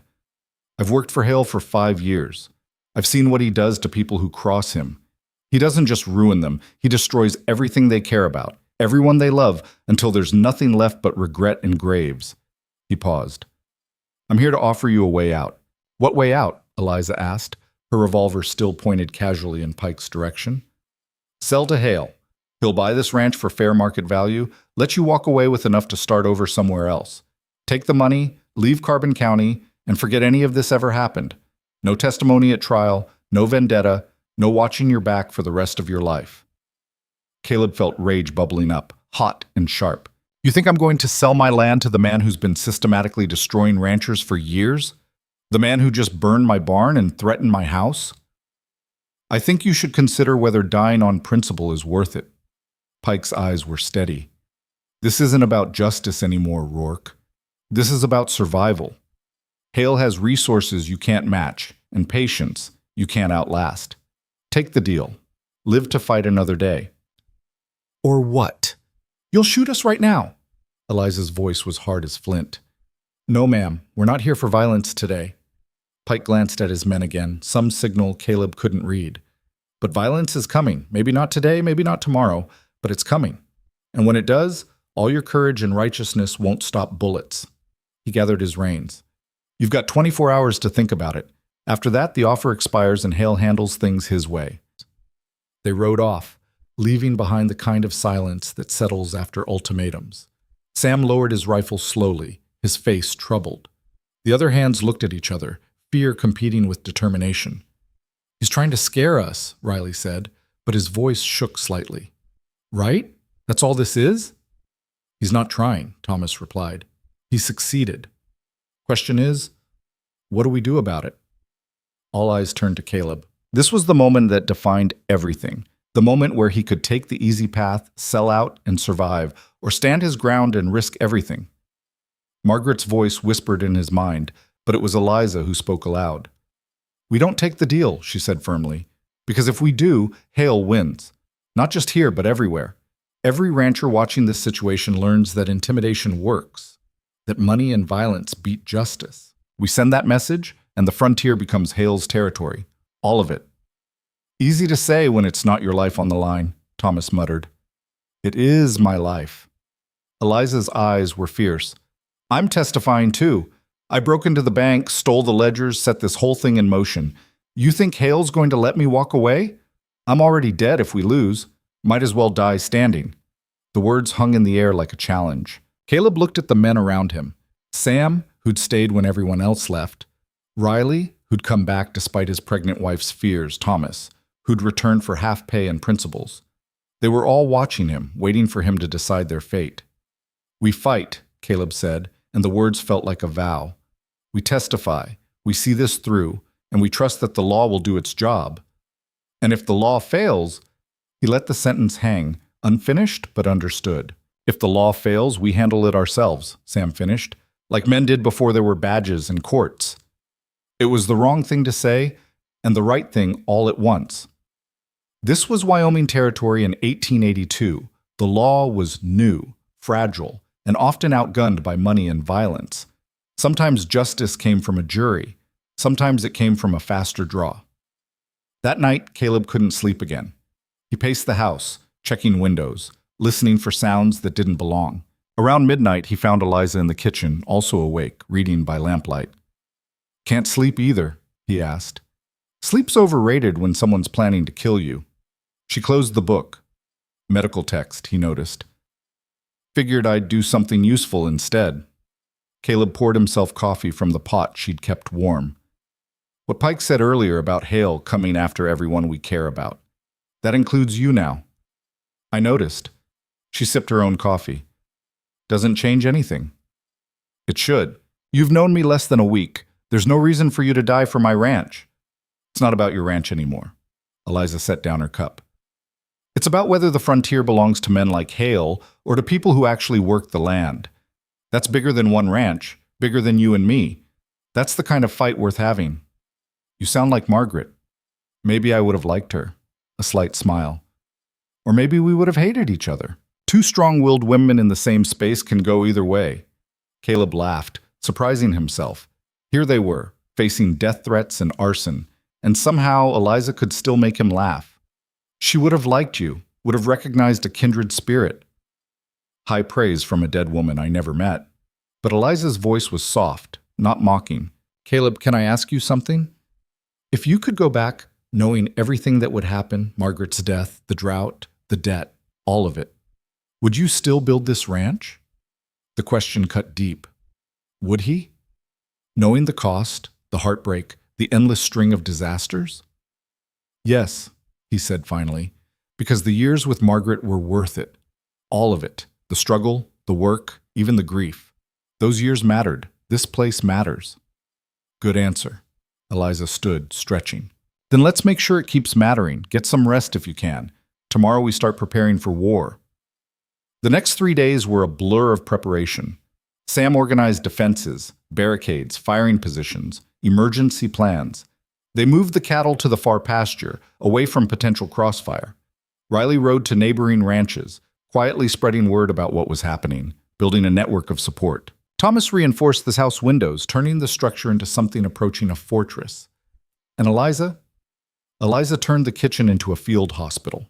She gathered medical supplies from town, set up cots, organized bandages and antiseptics with military precision. When Caleb asked what she was preparing for, her answer was simple. Pike wasn't bluffing. Violence is coming. When it does, people will get hurt. Better to be ready. On the fourth day, a wagon arrived from Rawlins carrying supplies they hadn't ordered. The driver handed Sam a note. From friends in town. Heard you might need this. Inside were ammunition, food, blankets, and a case of rifles. Who sent this? Caleb asked. Wouldn't say. Just winked and drove off. Sam examined the rifles. Good quality, well maintained. Looks like you've got more friends than you thought. Word was spreading. The story of the rancher who'd broken into a bank to expose fraud, who'd stood up to Victor Hale despite threats and arson, was becoming legend in Carbon County. Other ranchers who'd been victimized by the scheme started coming forward, adding their voices to the chorus demanding justice. The prosecution's case grew stronger daily, but so did the danger. On the fifth day, Morrison rode out with more bad news. Hale's lawyers got him bail. Judge ruled that as a prominent citizen with no prior criminal record, he wasn't a flight risk. He's out. How much bail? Eliza asked. $50,000. He posted it without blinking. Morrison's face was grim. He's back at his estate, surrounded by men with guns, and he's making threats about lawsuits and countersuits. He's also been seen meeting with Judge Thornton, who's presiding over the trial. I don't trust it. You think Thornton's bought? Caleb asked. I think Hale has enough money to buy most things. Whether Thornton can be bought, we'll find out. Morrison dismounted, accepting coffee from Eliza. There's more. 3 of my deputies quit yesterday. No explanation, just turned in their badges and left town. I'm down to 5 men, and I've got to protect you, watch Hale, and maintain order in Rawlins. I'm stretched too thin. We can protect ourselves, Sam said. That's what I'm afraid of. Morrison looked around at the armed men, the fortified house, the war preparations. This situation is a powder keg. All it takes is one spark, one shot fired in anger, and we've got a range war. That benefits nobody except undertakers. Then tell Hale to back off, Caleb said. I'm not sure Hale's in control anymore. Morrison's voice dropped.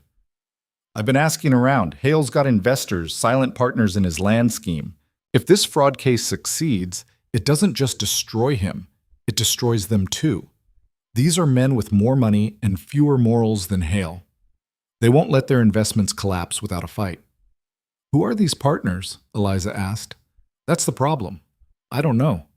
The money trail goes through 3 different banks and ends in a Delaware holding company. Could be politicians. Could be railroad barons. Could be Eastern financiers. But whoever they are, they're willing to protect their interests. After Morrison left, the ranch settled into uneasy watchfulness. Days passed with excruciating slowness, every shadow potentially hiding threat, every distant sound potentially signaling attack. The trial loomed 2 weeks away, then 10 days, then a week. And then, on a cold morning with frost turning the grass silver, it happened. Sam spotted them first. Riders on the horizon, at least 20 of them, coming from 3 directions. Not the law, not friends. This was the attack Pike had warned about, and it was coming in force. Positions, Caleb shouted. The drill they'd practiced kicked in, men scattered to defensive points, rifles ready. Eliza disappeared into the house with her medical supplies. The deputies Morrison had left scrambled to join the defense. The rider stopped at the fence line, just out of rifle range. Caleb recognized Pike in front, but the man beside him was new, older, distinguished, expensive clothes even on horseback. Victor Hale himself. Rourke, Hale's voice carried across the distance. Let's talk. We're talking right now, Caleb called back. Say what you need to say. I need you to understand something. Hale moved his horse forward a few steps, still out of range but closer. This isn't personal, it's business. You're standing in the way of progress, of development that will benefit this entire territory. By stealing from ranchers and burning barns. By consolidating land that's being wasted by small operators who can't make it work. Hale's voice rose. You're a failed rancher, Rourke. Admit it. Your wife died, your dream died with her, and you've been pretending otherwise for 3 years. I'm offering you a chance to walk away with dignity and money. Take it. And if I don't? Hale was quiet for a moment. Then we end this today. My men against yours. Winner takes the land. Old-fashioned way, how the frontier was really settled. You're proposing a gunfight? Sam called out, incredulous. You think that's legal? I think the law is whatever we decide it is out here, Hale gestured broadly. Sheriff Morrison's in town with 5 deputies. By the time he gets here, this will be over. So what's it going to be, Rourke? You walk away rich, or you die poor? Caleb felt the weight of every eye on him. His men, Hale's men, the future of the ranch all hanging on his next words. He thought about Margaret, about promises made and kept. He thought about Eliza in the house, ready to patch up whoever survived. He thought about the frontier itself, and what it meant to stand for something when standing might get you killed. "Here's my answer, Hale," he called out.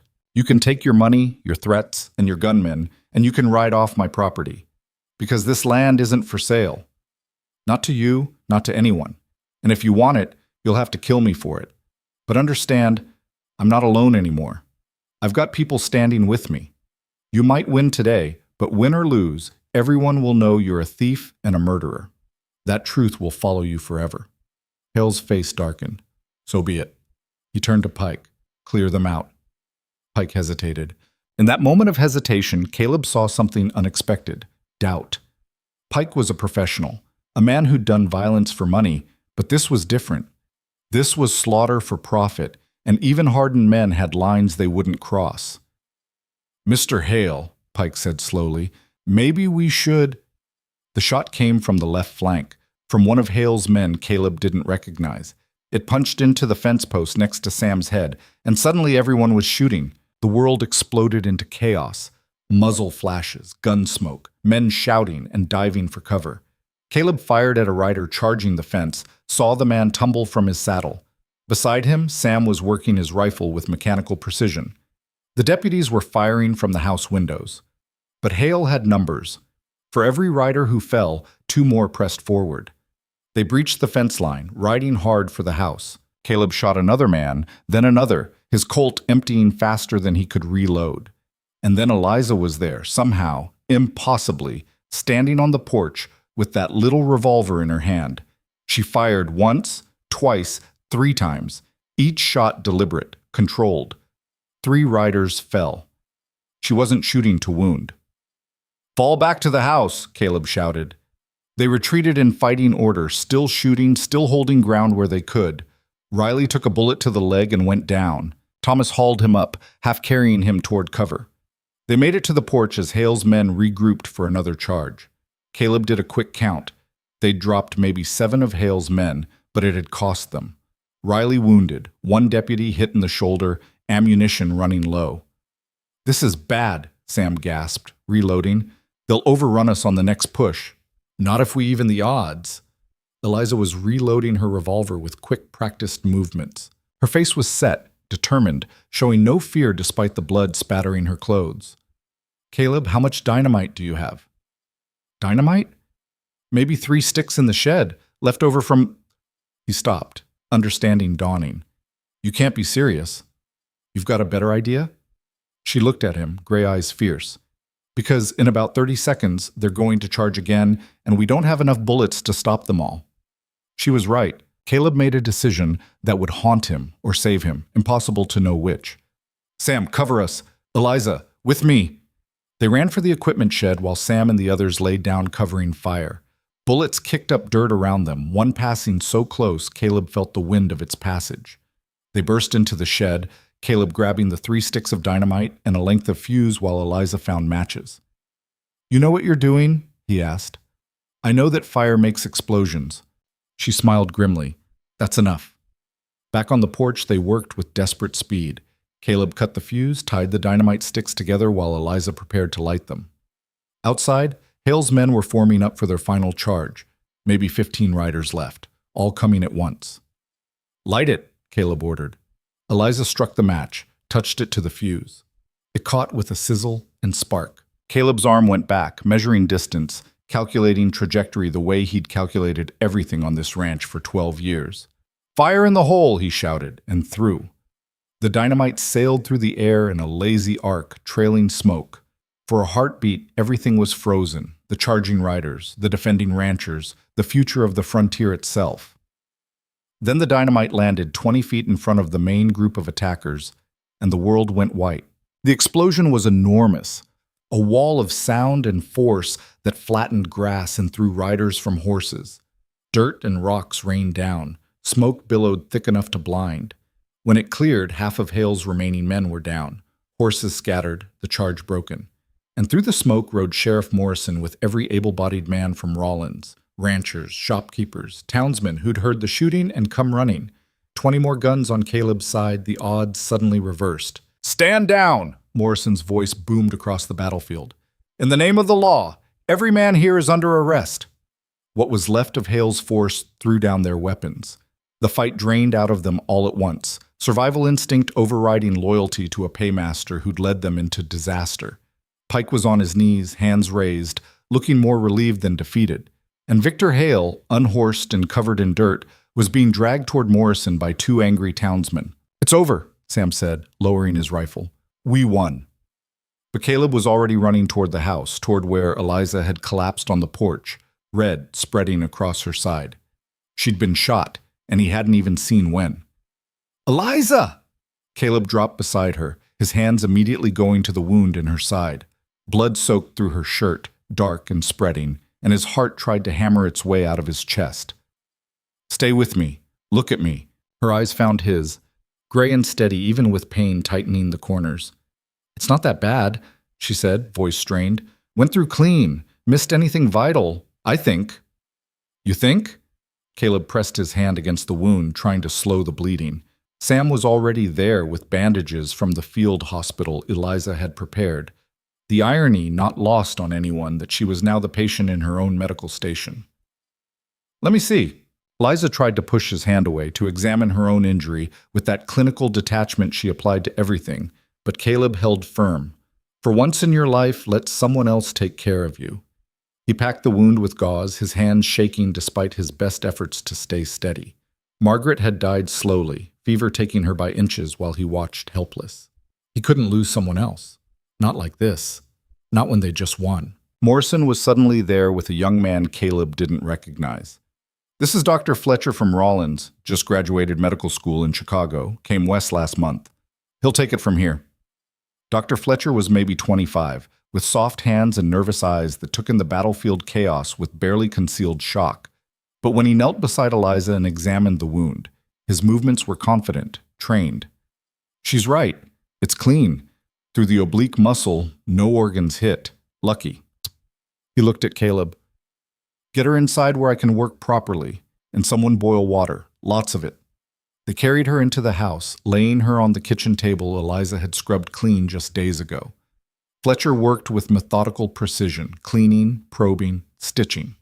Eliza bore it with gritted teeth and white-knuckled fists, refusing the whiskey Fletcher offered for pain. "Need my head clear," she gasped, "in case he misses something." "I'm not going to miss anything," Fletcher said mildly, threading another stitch, "though your confidence in medical professionals is touching. Nothing personal, just used to relying on myself." "I noticed." Fletcher tied off the final stitch and began bandaging. "You've got field medicine training. Where'd you learn?" "Here and there," Eliza's standard non-answer, but her face was gray with blood loss and exhaustion. "Well, here and there did good work on that cow I saw in your barn. Clean stitches, proper antiseptic protocols." Fletcher finished the bandage and stepped back. "You've lost blood, but you'll recover. Rest, liquids, watch for infection, and no more gunfights for at least 2 weeks." "Can't promise that," Eliza said, but her voice was weaker now, the adrenaline finally fading. "Then at least promise you'll let someone else throw the dynamite next time." Fletcher gathered his supplies, then looked at Caleb. "Your ranch hand Riley needs work too. Bullet through the calf muscle. And there's a deputy with a shoulder wound. I'll be here a while." Outside, Morrison was organizing the aftermath. Hale's men were being lined up and disarmed, their weapons piled under guard. The wounded from both sides were being separated and treated. 4 of Hale's men were dead, 3 more likely to follow. On Caleb's side, miraculously, only injuries: Riley's leg, the deputy's shoulder, and Eliza. It should have been worse. The dynamite had saved them. Victor Hale sat on the ground with his hands bound. Expensive clothes torn and dirtied, face a mask of barely controlled rage. He stared at Caleb with eyes that promised this wasn't over, that money and power always won eventually, that this was just a temporary setback. Caleb stared back, unflinching. Let Hale rage. The man had lost, and everyone had seen it. We need to talk. Morrison pulled Caleb aside away from the prisoners and the wounded. What happened here today is going to have consequences. Hale attacked you on your own property with armed men. That's assault with deadly weapons, attempted murder, probably a dozen other charges. But he's going to claim self-defense, that he came here to negotiate and you fired first. That's a lie. His man shot at Sam. I believe you. But Hale's lawyers will argue differently, and without independent witnesses, it becomes your word against his. Morrison's face was troubled. There's also the matter of the dynamite. You could have killed his entire force with that throw. Some people will say it was justified defense.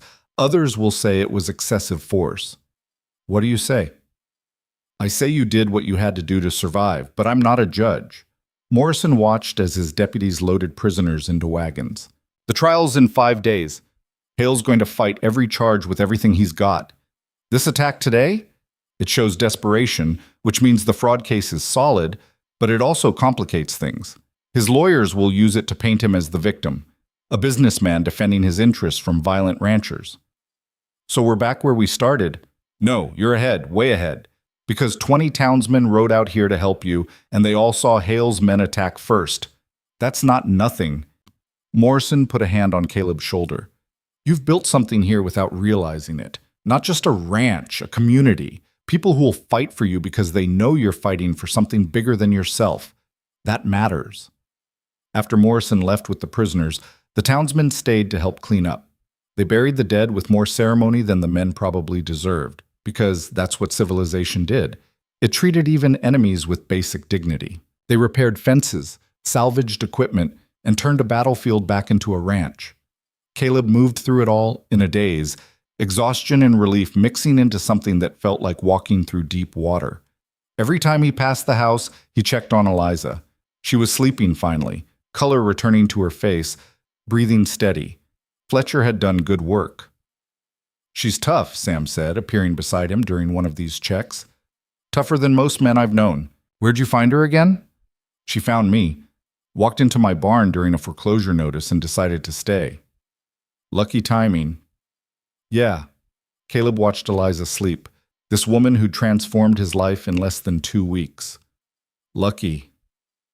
That night, with guards posted and the ranch secured, Caleb finally let himself feel the weight of the day. They'd won the battle, but the war wasn't over. Hale was in custody, but not broken. The trial loomed like a storm on the horizon. And Eliza, fierce, impossible Eliza, was wounded because she'd stood beside him when she had every reason to run. He sat in the kitchen in the dark, too tired to sleep, and tried to understand how his life had turned from quiet desperation into this chaos. 2 weeks ago, he'd been ready to lose everything. Now he was fighting for it with a crew of loyal men and a woman who threw dynamite. Can't sleep? Eliza's voice came from the doorway. She moved slowly, one hand pressed to her bandaged side, but she was on her feet. You should be in bed. Beds are boring, and I wanted to check on you. She eased into a chair across from him. Today was intense. That's one word for it. Caleb poured her water from the pitcher on the table. You saved us with that dynamite idea.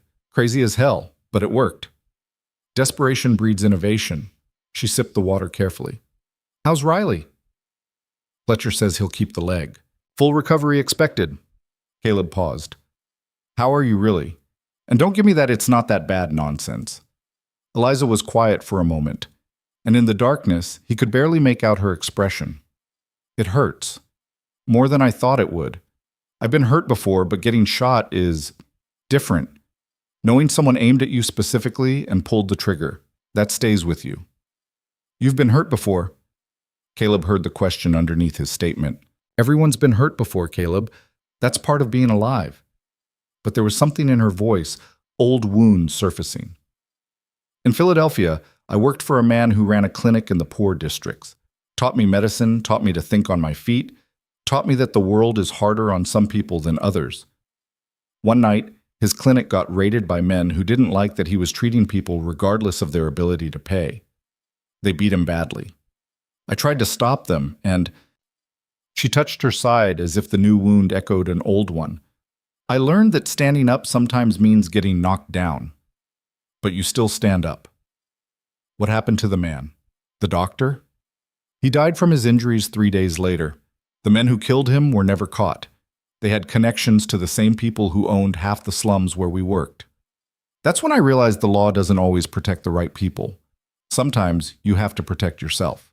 Is that why you know how to pick locks? How to handle weapons? That's why I know how to survive. Eliza met his eyes across the table. After he died, I had to learn fast.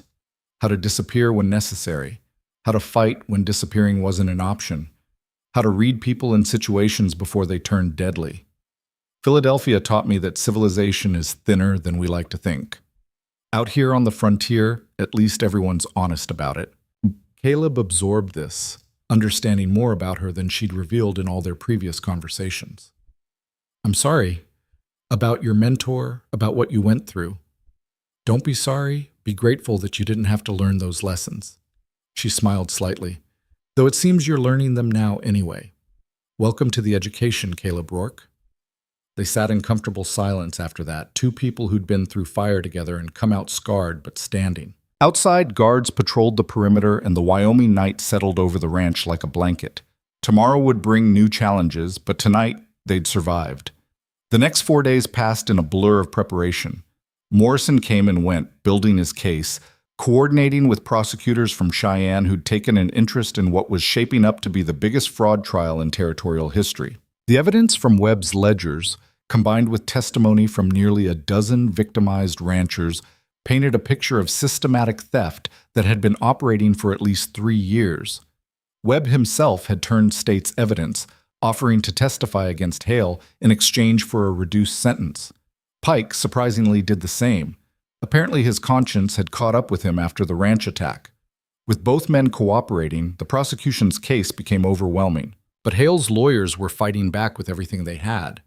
They filed motions to dismiss, challenge the evidence, attack the credibility of witnesses. They argued that Hale was a legitimate businessman whose associates had acted without his knowledge. They painted Caleb as a desperate rancher who'd manufactured a conspiracy theory to avoid his own debts. It's going to come down to testimony, Morrison told Caleb 3 days before the trial. Yours, Eliza's, and the other ranchers. If you can convince the jury that Hale orchestrated the scheme knowingly, he goes to prison. If his lawyers create enough reasonable doubt, he walks.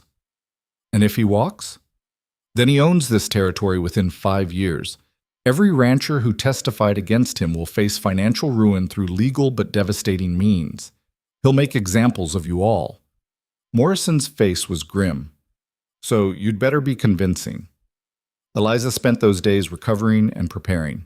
Her wound was healing cleanly, Fletcher visiting daily to check her progress, and she attacked trial preparation the way she attacked everything, with absolute focus. She reviewed her testimony, anticipated defense questions, and drilled Caleb until he could recite the timeline of the fraud scheme in his sleep. They're going to try to rattle you, she said during one of these sessions. Make you angry, make you look unstable or vengeful. Don't take the bait. Just tell the truth calmly and let the facts speak. Easy to say. Nothing about this is easy, but you've faced worse. She looked at him pointedly. You threw dynamite at armed men. You can handle questions from lawyers. The night before the trial, the ranch held an impromptu gathering. The townsmen who'd helped during the attack returned with food and supplies. Other ranchers who'd been victimized by Hale's scheme came to offer support. The house and yard filled with people, and for the first time since Margaret died, the ranch felt alive with community instead of haunted by isolation. Sam organized it all, turning what should have been a somber preparation into something closer to a celebration. You're not going into that courthouse alone, he told Caleb. Everyone here is going to be in that gallery, showing the jury that this isn't just about you. It's about all of us. Riley limped around on crutches, already making jokes about his war wound. Thomas regaled younger hands with an increasingly exaggerated version of the battle. Even Dr. Fletcher stayed, drinking coffee and talking medicine with Eliza in the corner. Caleb found himself standing on the porch watching it all, his ranch, his people, his community, and felt something shift in his chest. This was what Margaret had wanted, not just land and cattle, but connection. People bound together by shared struggle and mutual support. She'd understood that survival on the frontier required more than toughness. It required belonging. You're thinking about her. Eliza joined him on the porch, moving easier now, though she still favored her injured side. How'd you know? You get this look, sad and proud at the same time. She leaned against the railing beside him. She'd be proud of you, I think. Of this. You've built what she dreamed about. We built it. You, Sam. Everyone who stayed or came back. I was just trying to survive until you showed up. Well, I do make an entrance. Eliza smiled. Though next time I'll try to avoid getting shot. There won't be a next time. After tomorrow, it's over, one way or another. You really believe that? Caleb thought about it. About Hale's resources, his connections, the way men like him always seemed to find angles that decent people missed. No. Even if he goes to prison, there will be others. The frontier's changing, Eliza. The days of just working hard and building something are ending. Now it's lawyers and corporations and money games. Men like me are becoming obsolete. Men like you are exactly what the frontier needs, Eliza's voice was fierce. Someone who'll stand for what's right, even when it's hard, even when it costs everything. That never becomes obsolete, Caleb. That's the foundation everything else is built on. Before he could respond, Morrison rode up with final news. Judge Thornton's been removed from the case. Territorial governor got wind of his meetings with Hale and appointed a circuit judge from Denver to preside instead. Judge Sarah Hawthorne, reputation for being tough but fair.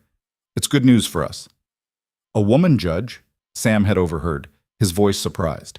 Colorado Territory's been progressive on that front. Hawthorne's been on the bench 5 years, handled some big mining disputes. She doesn't suffer fools or corruption. Morrison dismounted. Trial starts at 9 tomorrow morning. Be there by 8, dressed clean, and ready to tell your story. That night, Caleb barely slept again. He lay in bed running through testimony, imagining questions and answers, preparing for a battle fought with words instead of bullets. Somewhere in the dark hours before dawn, he must have drifted off because he woke to Sam knocking on his door.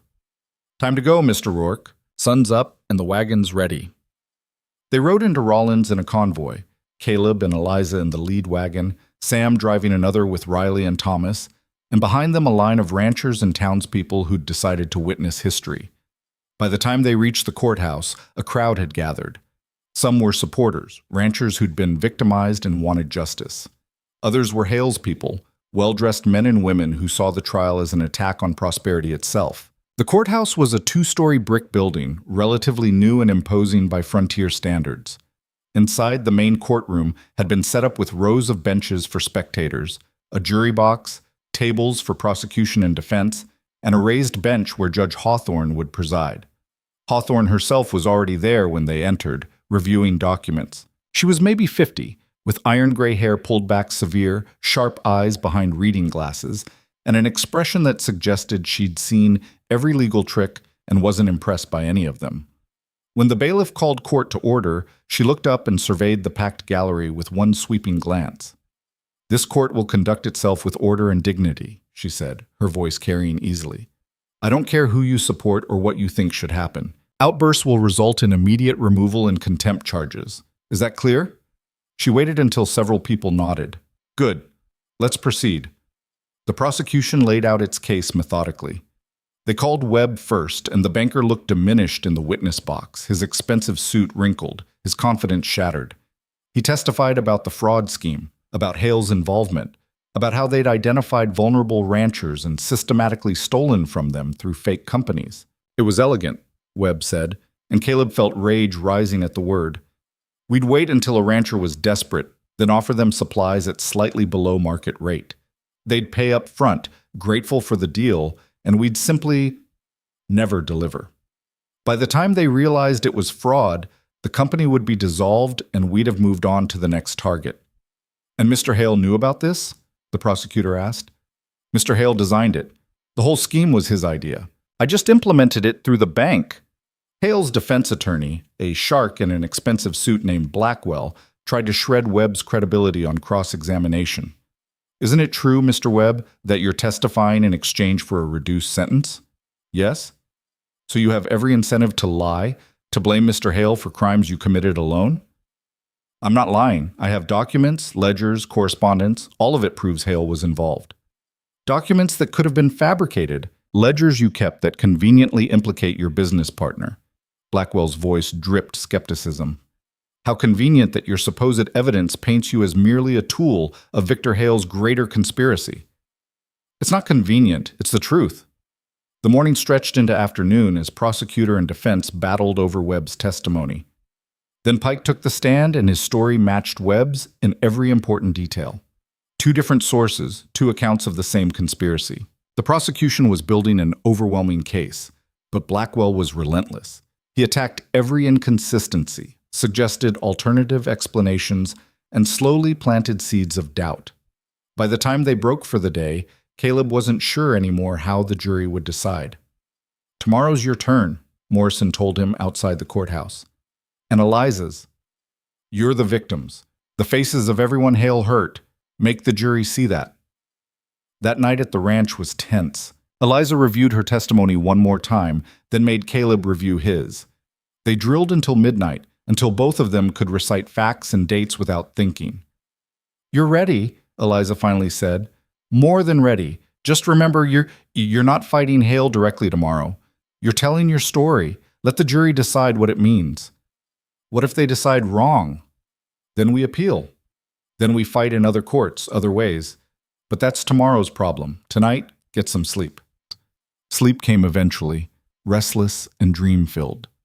Caleb dreamed of Margaret, of the early days when everything seemed possible. He dreamed of fire and gunshots and Eliza falling. He dreamed of a future where the ranch survived or a future where it didn't, and woke unable to remember which dream was nightmare and which was hope. The second day of trial started with Caleb on the stand. He told his story simply: the mounting debts, the fake companies, the money that disappeared, the barn burning, the attack. He spoke about Margaret, about their dream, about what it meant to have that dream systematically destroyed by men who saw profit in other people's suffering. "Mr. Hale didn't just steal money," Caleb said, looking directly at the jury. "He stole futures. Mine and a dozen other ranchers who trusted that business dealings out here still meant something, that a man's word and a signed invoice meant you'd get what you paid for. He turned that trust into a weapon and used it to build his empire on our ruins." Blackwell's cross-examination was brutal. He implied Caleb was simply a failed rancher looking for someone to blame. He suggested the barn fire could have been an accident. He questioned every expense, every decision, painting Caleb as incompetent rather than victimized. "Isn't it true, Mr. Rourke, that your ranch was already failing before any of these supposed fraudulent transactions? We were struggling. Drought, harsh winters, my wife's death, all of that hurt us. But we would have survived if not for the fraud. Would you? Or is that just a convenient story to avoid taking responsibility for your own failures?" "I take full responsibility for every decision I made. But I didn't decide to be stolen from. That was Hale's decision." When Caleb finally stepped down, he felt wrung out and exhausted. But then Eliza took the stand and he watched her transform. The woman who'd thrown dynamite and broken into banks became measured, precise, devastating. She laid out the fraud scheme with clinical detail, explaining how she'd discovered it, how the pattern matched across multiple victims, how the money trail led directly to Hale. Blackwell tried to rattle her, but Eliza was unshakable. "Miss Hart, you broke into a bank. That makes you a criminal." "I broke into a bank to expose a greater crime. I don't regret it." "You don't regret breaking the law?" "I regret that breaking the law was necessary to achieve justice. If the law had worked properly, if men like Mr. Hale couldn't buy their way out of consequences, I wouldn't have needed to take such measures." She looked at the jury. "But here we are. And now you get to decide whether my criminal act in service of justice matters more than Mr. Hale's criminal enterprise in service of greed." The courtroom was dead silent when she finished. Even Blackwell seemed temporarily at a loss for words. The trial continued for 2 more days, a parade of victims telling their stories, experts analyzing the financial records, Morrison laying out the pattern of systematic theft. And through it all, Victor Hale sat at the defense table with an expression of amused superiority, as if this was all theater that would eventually vindicate him. On the final day, closing arguments stretched for hours. The prosecution painted Hale as a predator who'd built his fortune on fraud. The defense painted him as a brilliant businessman whose associates had betrayed him. Then the jury retired to deliberate, and all that was left was waiting. They waited in the courthouse hallway, Caleb pacing while Eliza sat perfectly still. Sam brought coffee no one drank. Other ranchers clustered in groups, speaking in low voices. The minutes stretched into hours. Finally, after 6 hours of deliberation, the jury returned. The bailiff called everyone back into the courtroom. Judge Hawthorne took her seat, her face unreadable. Has the jury reached a verdict? The jury foreman stood, a rancher from the Northern Territory who'd listened to every word of testimony. We have, Your Honor. On the charge of conspiracy to commit fraud, how do you find? Guilty. On the charge of racketeering? Guilty. On the charge of assault with intent to commit murder? Guilty.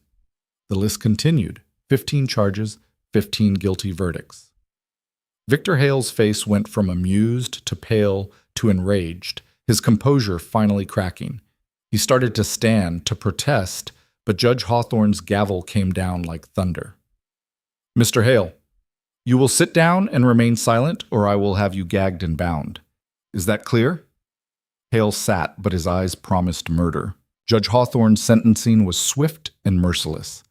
Victor Hale, you have been found guilty of operating a criminal enterprise that has devastated this territory's ranching community. You used wealth and position to corrupt institutions that should serve justice. You deserve no mercy, and you shall receive none. I hereby sentence you to 20 years hard labor in the territorial prison with no possibility of parole. Your assets are forfeit to repay your victims. This court is adjourned. The courtroom exploded into noise. Cheers from the gallery, shouts from Hale's supporters, reporters rushing for the doors to spread the news. Caleb stood frozen, barely able to believe it was real. They'd won. Actually won. Eliza grabbed his arm, her face split by a rare, brilliant smile. We did it. It's over. But even as they celebrated, even as other ranchers crowded around offering congratulations and thanks, Caleb saw Hale being led away in chains. The man turned one last time, his eyes finding Caleb across the crowd, and mouthed words that chilled despite the victory. This isn't finished. Hale's threat hung in the air like smoke from a doused fire. Still present, still dangerous, even as deputies led him away in chains. Caleb felt Eliza's grip tighten on his arm, saw Sam's hand drift toward his sidearm, watched Morrison's expression shift from celebration to concern in the span of a heartbeat. Don't let him get in your head, Morrison said quietly, moving beside them. Men say all kinds of things when they're facing prison. Doesn't mean they can act on them. Hale's got money hidden somewhere, Sam muttered. Men like that always do, and money buys loyalty, even from behind bars. Then we stay vigilant. Eliza's voice was steady, but Caleb could see the calculation in her eyes. She was already planning for contingencies, preparing for the next battle even as this one ended. We've won the legal fight. Now we make sure we're ready if he tries something else. The celebration that followed was muted by that undercurrent of tension. The other victimized ranchers crowded into the saloon across from the courthouse, buying rounds and swapping stories about how close they'd all come to ruin. Caleb found himself at the center of it, shaking hands and accepting thanks from men he barely knew, all of them united by Hale's systematic theft. You stood up when the rest of us were too scared, said a rancher named Garrett from the Eastern Territory. Could have taken that buyout offer, could have walked away. But you fought, and because you fought, we all got justice. That means something out here.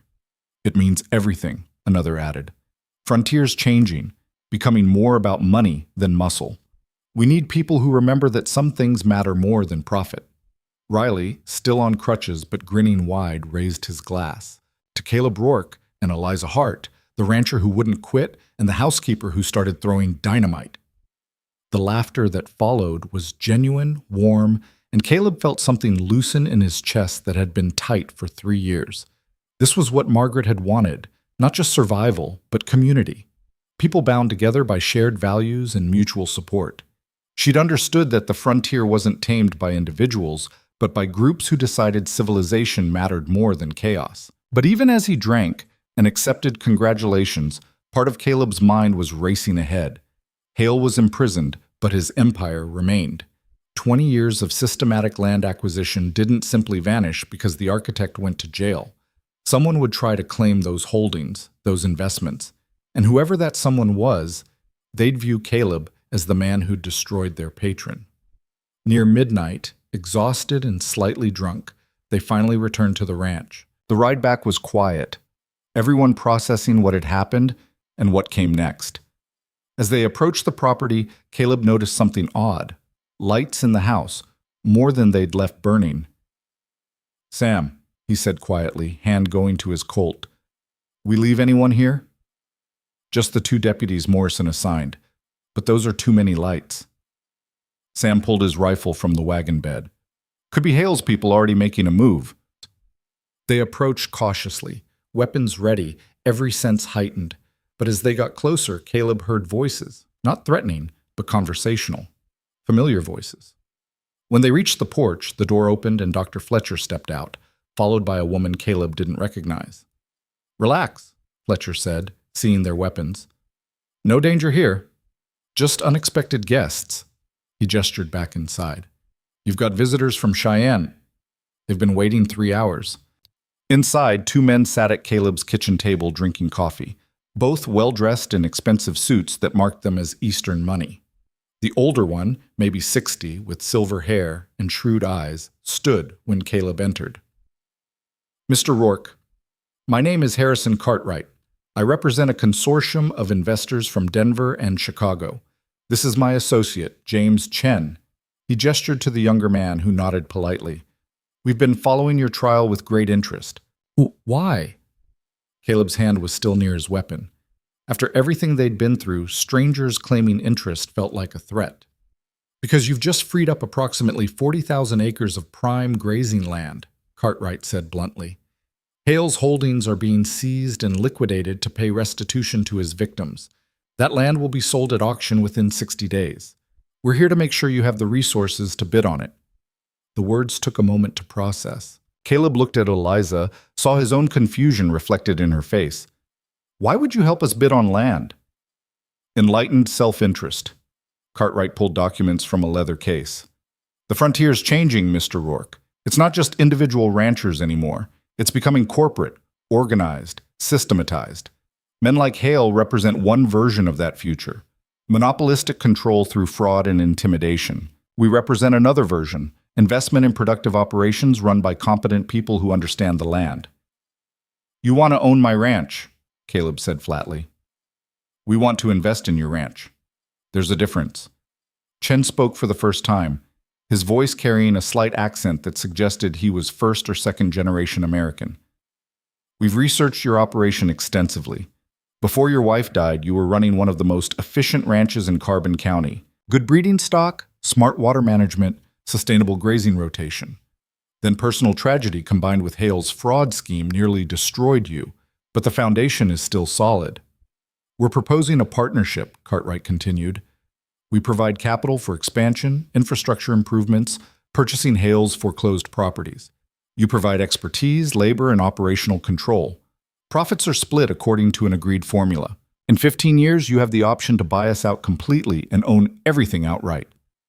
Caleb felt like he'd stepped into an alternate reality. 12 hours ago, he'd been fighting for survival in a courtroom.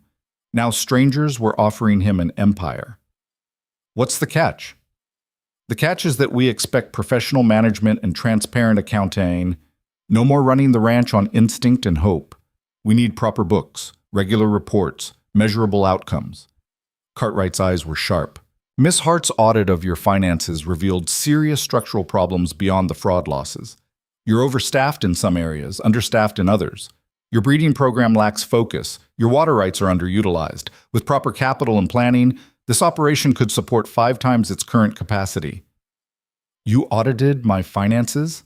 Caleb looked at Eliza, who had the grace to look slightly sheepish.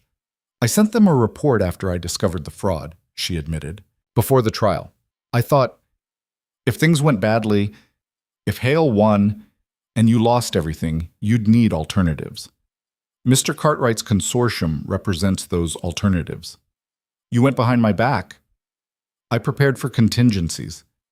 Her voice was steady, unapologetic. "That's what I do, Caleb. I see potential disasters and I plan for them.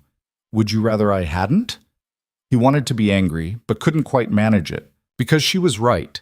If the trial had gone differently, having financial backers waiting might have been the difference between destitution and survival.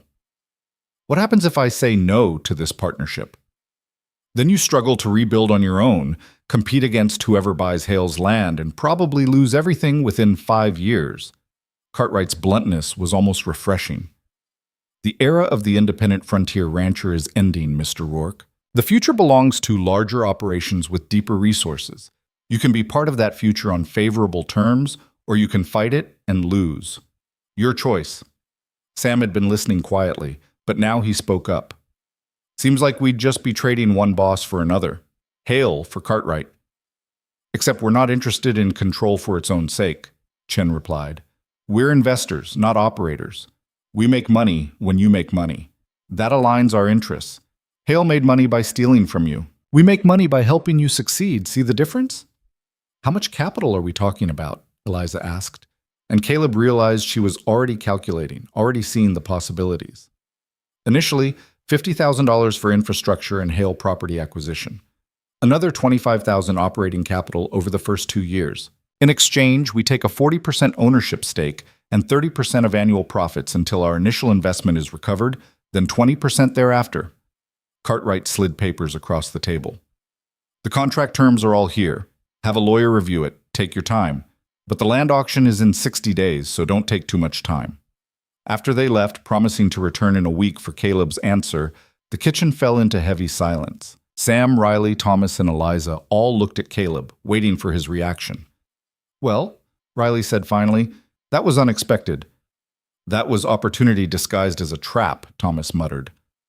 Sign with these men and we're beholden to Eastern money, same as we would have been to Hale. Not the same, Eliza corrected.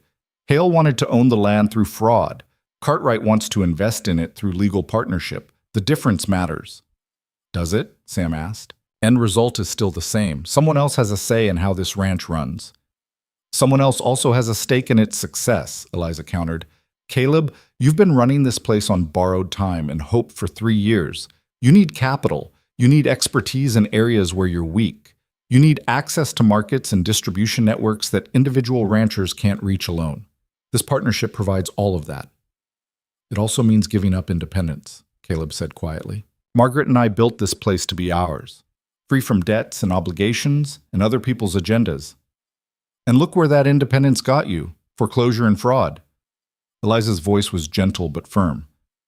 Caleb, independence is a beautiful dream, but survival requires adaptation. The frontier's changing whether we like it or not. We can change with it or get left behind. She's right, Sam said reluctantly. Seen it happening for years. Small operators getting squeezed out by bigger outfits with more resources. If we had capital behind us, we could be one of those bigger outfits instead of getting squeezed. Caleb looked around at his ranch, the house he'd built with Margaret, the land they'd claimed together, the dream that had sustained them through drought and hardship. Giving anyone else a stake in that felt like betrayal, but holding on to a dream so tightly that it strangled him was its own kind of betrayal. I need to think about it, he said finally. Give me a few days. Those few days became a week of intense debate and consideration. Caleb rode the property boundaries, remembering every fight he and Margaret had waged for each acre. He reviewed the contract with a lawyer from Rollins, who confirmed it was surprisingly fair. He talked with other ranchers who'd taken investment partnerships and heard mixed reports. Some had thrived, others felt they'd sold their souls. But it was a conversation with Dr. Fletcher that finally clarified things. The young doctor had taken to visiting the ranch regularly, ostensibly to check on Eliza's wound, but really because he'd developed an interest in frontier medicine and saw opportunities. You know what I've noticed out here? Fletcher said one evening while checking Eliza's healing progress. Nobody can do everything alone. In Chicago, I had access to specialists, research hospitals, the latest equipment. Out here, I've got my medical bag and improvisation. But Miss Hart taught me something. She can't do everything either, so she builds networks.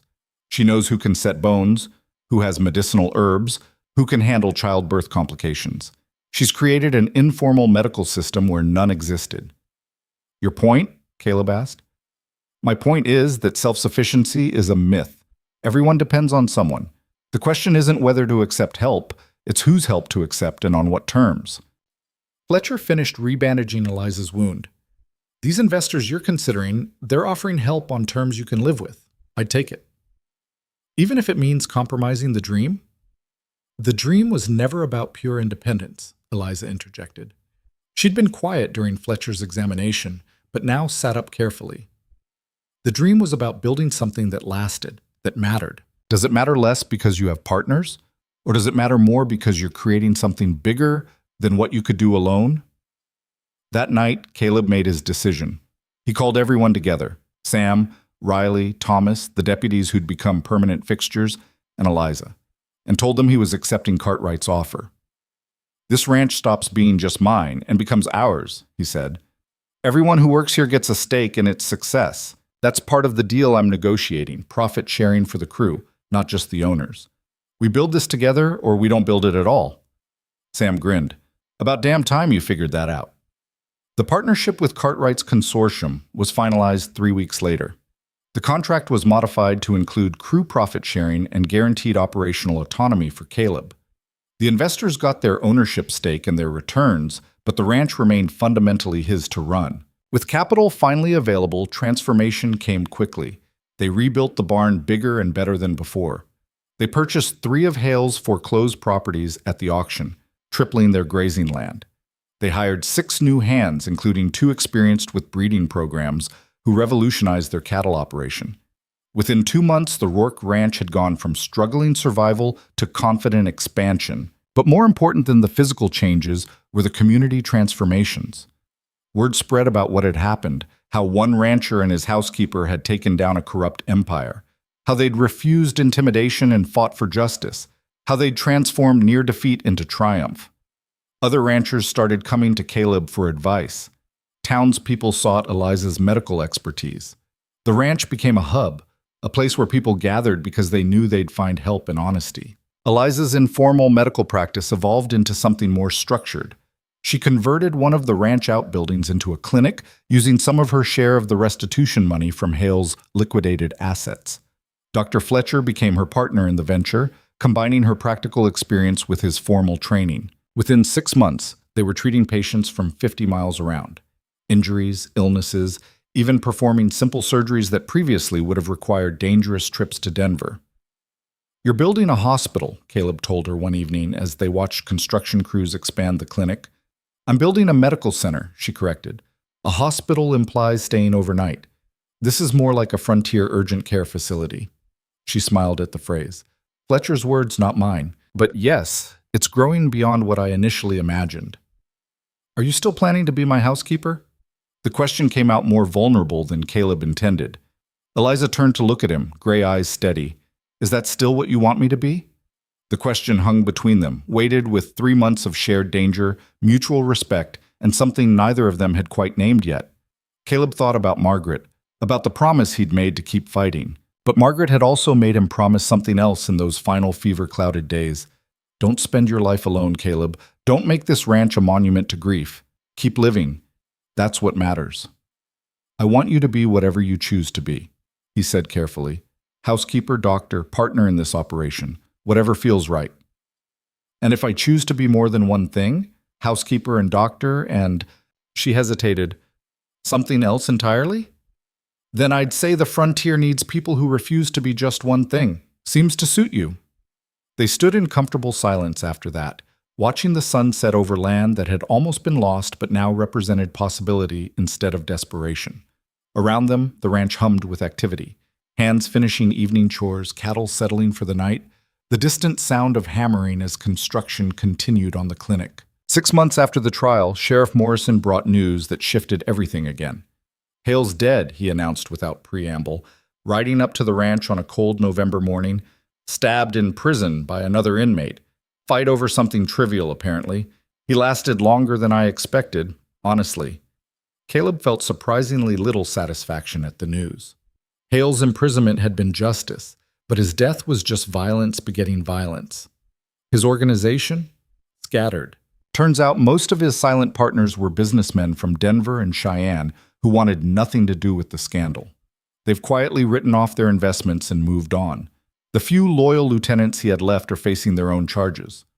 Morrison accepted coffee from Eliza. "You're clear, Caleb. Whatever threat Hale represented died with him. Unless his people decide on revenge, Sam pointed out, his people are scrambling to avoid prison themselves. Nobody's got time for revenge when they're fighting for survival. Morrison sipped his coffee. It's over. Really over. You can stop looking over your shoulder. But the habit of vigilance was hard to break. For weeks afterward, Caleb still checked fence lines for sabotage, still watched for mysterious riders, still slept with his colt nearby. It was Eliza who finally made him confront it. You survived, she said bluntly one morning after finding him checking the barn for the third time that week. The threat is gone. At some point, you have to accept that and start actually living instead of just defending. Easy to say? Nothing about this is easy. She moved closer, and Caleb was suddenly very aware of her presence, the way she moved, the steadiness in her voice, the gray eyes that saw through every defense he'd built. But Caleb, you're building something remarkable here, a ranch that's thriving, a community that depends on you, a future that Margaret would be proud of. Don't let fear of what might happen steal the joy of what is happening. When did you become a philosopher? Around the same time I learned to throw dynamite. She smiled, and it transformed her face from serious to something warmer. Life's too short to spend it waiting for disaster. I learned that in Philadelphia. You should learn it here. Spring came, bringing new calves and the kind of renewal that made the frontier bearable. The ranch had stabilized into something sustainable, not just surviving, but thriving, producing enough profit that every hand received bonuses, and Cartwright's consortium was already discussing further expansion. Other ranchers who'd been victimized by Hale's scheme had followed Caleb's example, forming cooperatives and seeking investment partnerships that allowed them to compete with larger operations. The medical clinic had become essential infrastructure for the region. Eliza and Fletcher were treating upwards of 30 patients a week, everything from simple injuries to complicated childbirths. They'd even handled a successful appendectomy that Fletcher swore was the most terrifying thing he'd done since medical school. She's fearless, Fletcher told Caleb one evening over drinks. Halfway through the surgery, I nearly panicked, thought I'd cut wrong, that we'd lose the patient. Eliza just looked at me and said, "Focus on what you can control and fix what you can't." We saved him. I've never worked with anyone who can stay that calm under pressure. It's her survival skill, Caleb replied. Whatever she went through in Philadelphia taught her to function when things are falling apart. You ever get the full story of what happened there? Pieces. Enough to understand she left behind something painful. Caleb watched through the window as Eliza organized supplies in the clinic. She doesn't like talking about the past. Too much hurt. Present's treating her better, though. She's building something here, same as you. Fletcher finished his drink. You two make a good team. Medical partner and ranch partner. Almost like you're partners in everything. The observation was pointed enough that Caleb couldn't ignore it. He and Eliza had fallen into a routine that looked remarkably like partnership, discussing ranch operations over breakfast, making decisions together about community needs, standing side by side at gatherings that increasingly felt like they were hosting as a unit rather than individuals. People in town had started referring to them jointly as if they were already a couple, but neither had named it. Maybe out of respect for Margaret's memory, maybe out of fear of disrupting something that worked, maybe because the frontier taught caution about emotional vulnerability. Whatever the reason, they'd maintained careful distance even as they grew closer. That changed on a warm June evening when a summer storm rolled through, violent and sudden. Caleb had been checking the northern fence line when the storm hit, and by the time he made it back to the ranch, he was soaked through and slightly hypothermic. Eliza found him in the barn, shivering and struggling with the horse's saddle. For someone who survived fraud, arson, and a gunfight, you're remarkably bad at basic self-care, she said, wrapping a blanket around his shoulders and steering him toward the house. Inside. Now. She got him into dry clothes and positioned by the fireplace with hot coffee. A sensation returned to his fingers. Caleb found himself studying her, the way she moved with practiced efficiency, the concern in her eyes despite her brisk tone, the casual intimacy of someone who'd earned the right to order him around. "Thank you," he said quietly. "For this. For everything you've done since you arrived." "I didn't do it for thanks." "Why did you do it?" Eliza was silent for a long moment, staring into the fire. Then, Because when I walked into that barn and saw you surrounded by men with guns, I recognized something. Desperation mixed with determination. I'd seen it in mirrors in Philadelphia, seen it in my father's eyes before he gave up. And I thought, maybe this time I can help someone fight instead of watching them fall. You did more than help. You saved this place, saved me. We saved each other. She looked at him finally. I was drifting, Caleb, running from a past I couldn't change, looking for meaning in temporary positions where I didn't matter. Here, I matter. The clinic matters. What we're building together matters. You gave me that. The words hung between them, heavy with implications neither had voiced before. Caleb thought about Margaret, about promises and grief and the weight of memory. But he also thought about what Margaret had actually said. Keep living. Don't make the ranch a monument to loss. Find joy where you can. Eliza, he began, then stopped, unsure how to continue. How did you tell someone they'd become essential?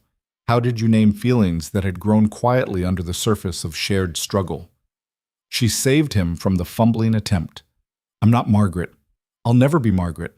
And I'm not trying to replace her or erase her memory. She was your wife, your partner, your great love. That's permanent. I know. But Caleb, she's gone, and you're not, and I'm not.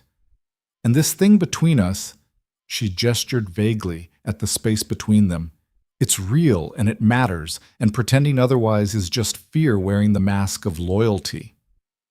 I'm not good at this, he admitted, talking about feelings, moving forward, easier to just keep working, keep busy.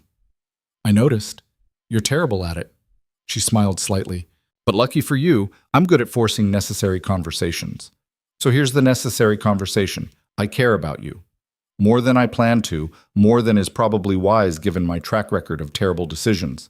And I hope, you care about me too. So what do we do about that? The directness was so perfectly Eliza that Caleb found himself laughing. No flowery phrases, no dancing around the subject, just blunt honesty delivered with gray-eyed intensity. I care about you, he said, matching her directness. Started caring somewhere between the bank robbery and the dynamite throwing. Probably should have mentioned it sooner. Probably, though timing hasn't been ideal. She moved closer, and Caleb felt his pulse quicken. But maybe now, with Hale gone and the ranch stable and disaster temporarily averted, we could actually acknowledge what's been obvious for months? What's that? That we're partners. In the ranch, in the clinic, in building something that matters. And maybe, she paused, vulnerability flickering across her usually composed face. Maybe in more than that, if you're willing. Caleb thought about all the reasons to say no, to maintain boundaries, to protect himself from potential loss. Then he thought about Eliza standing on the porch, firing a revolver at armed men, about her throwing dynamite to save them all, about gray eyes that never flinched from hard truths. And he realized that fear of loss was no way to live. I'm willing, he said quietly. More than willing. She kissed him then, and it felt like coming home and starting fresh all at once. Different from Margaret, but no less real, no less important. When they broke apart, Eliza was smiling, the kind of smile that transformed her from fierce to beautiful. Good. Now that that's settled, we can stop being awkward about breakfast conversations. She settled beside him by the fire. Though, fair warning, I'm terrible at traditional domestic expectations. I can perform surgery, but I burn half the dinners I attempt. I noticed. But since I hired you as a housekeeper specifically to avoid dying of foreclosure, not to test your cooking skills, I think we can work around it.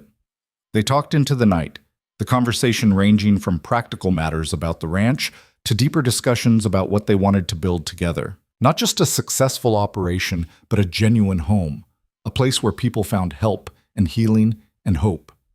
The clinic would expand, they decided.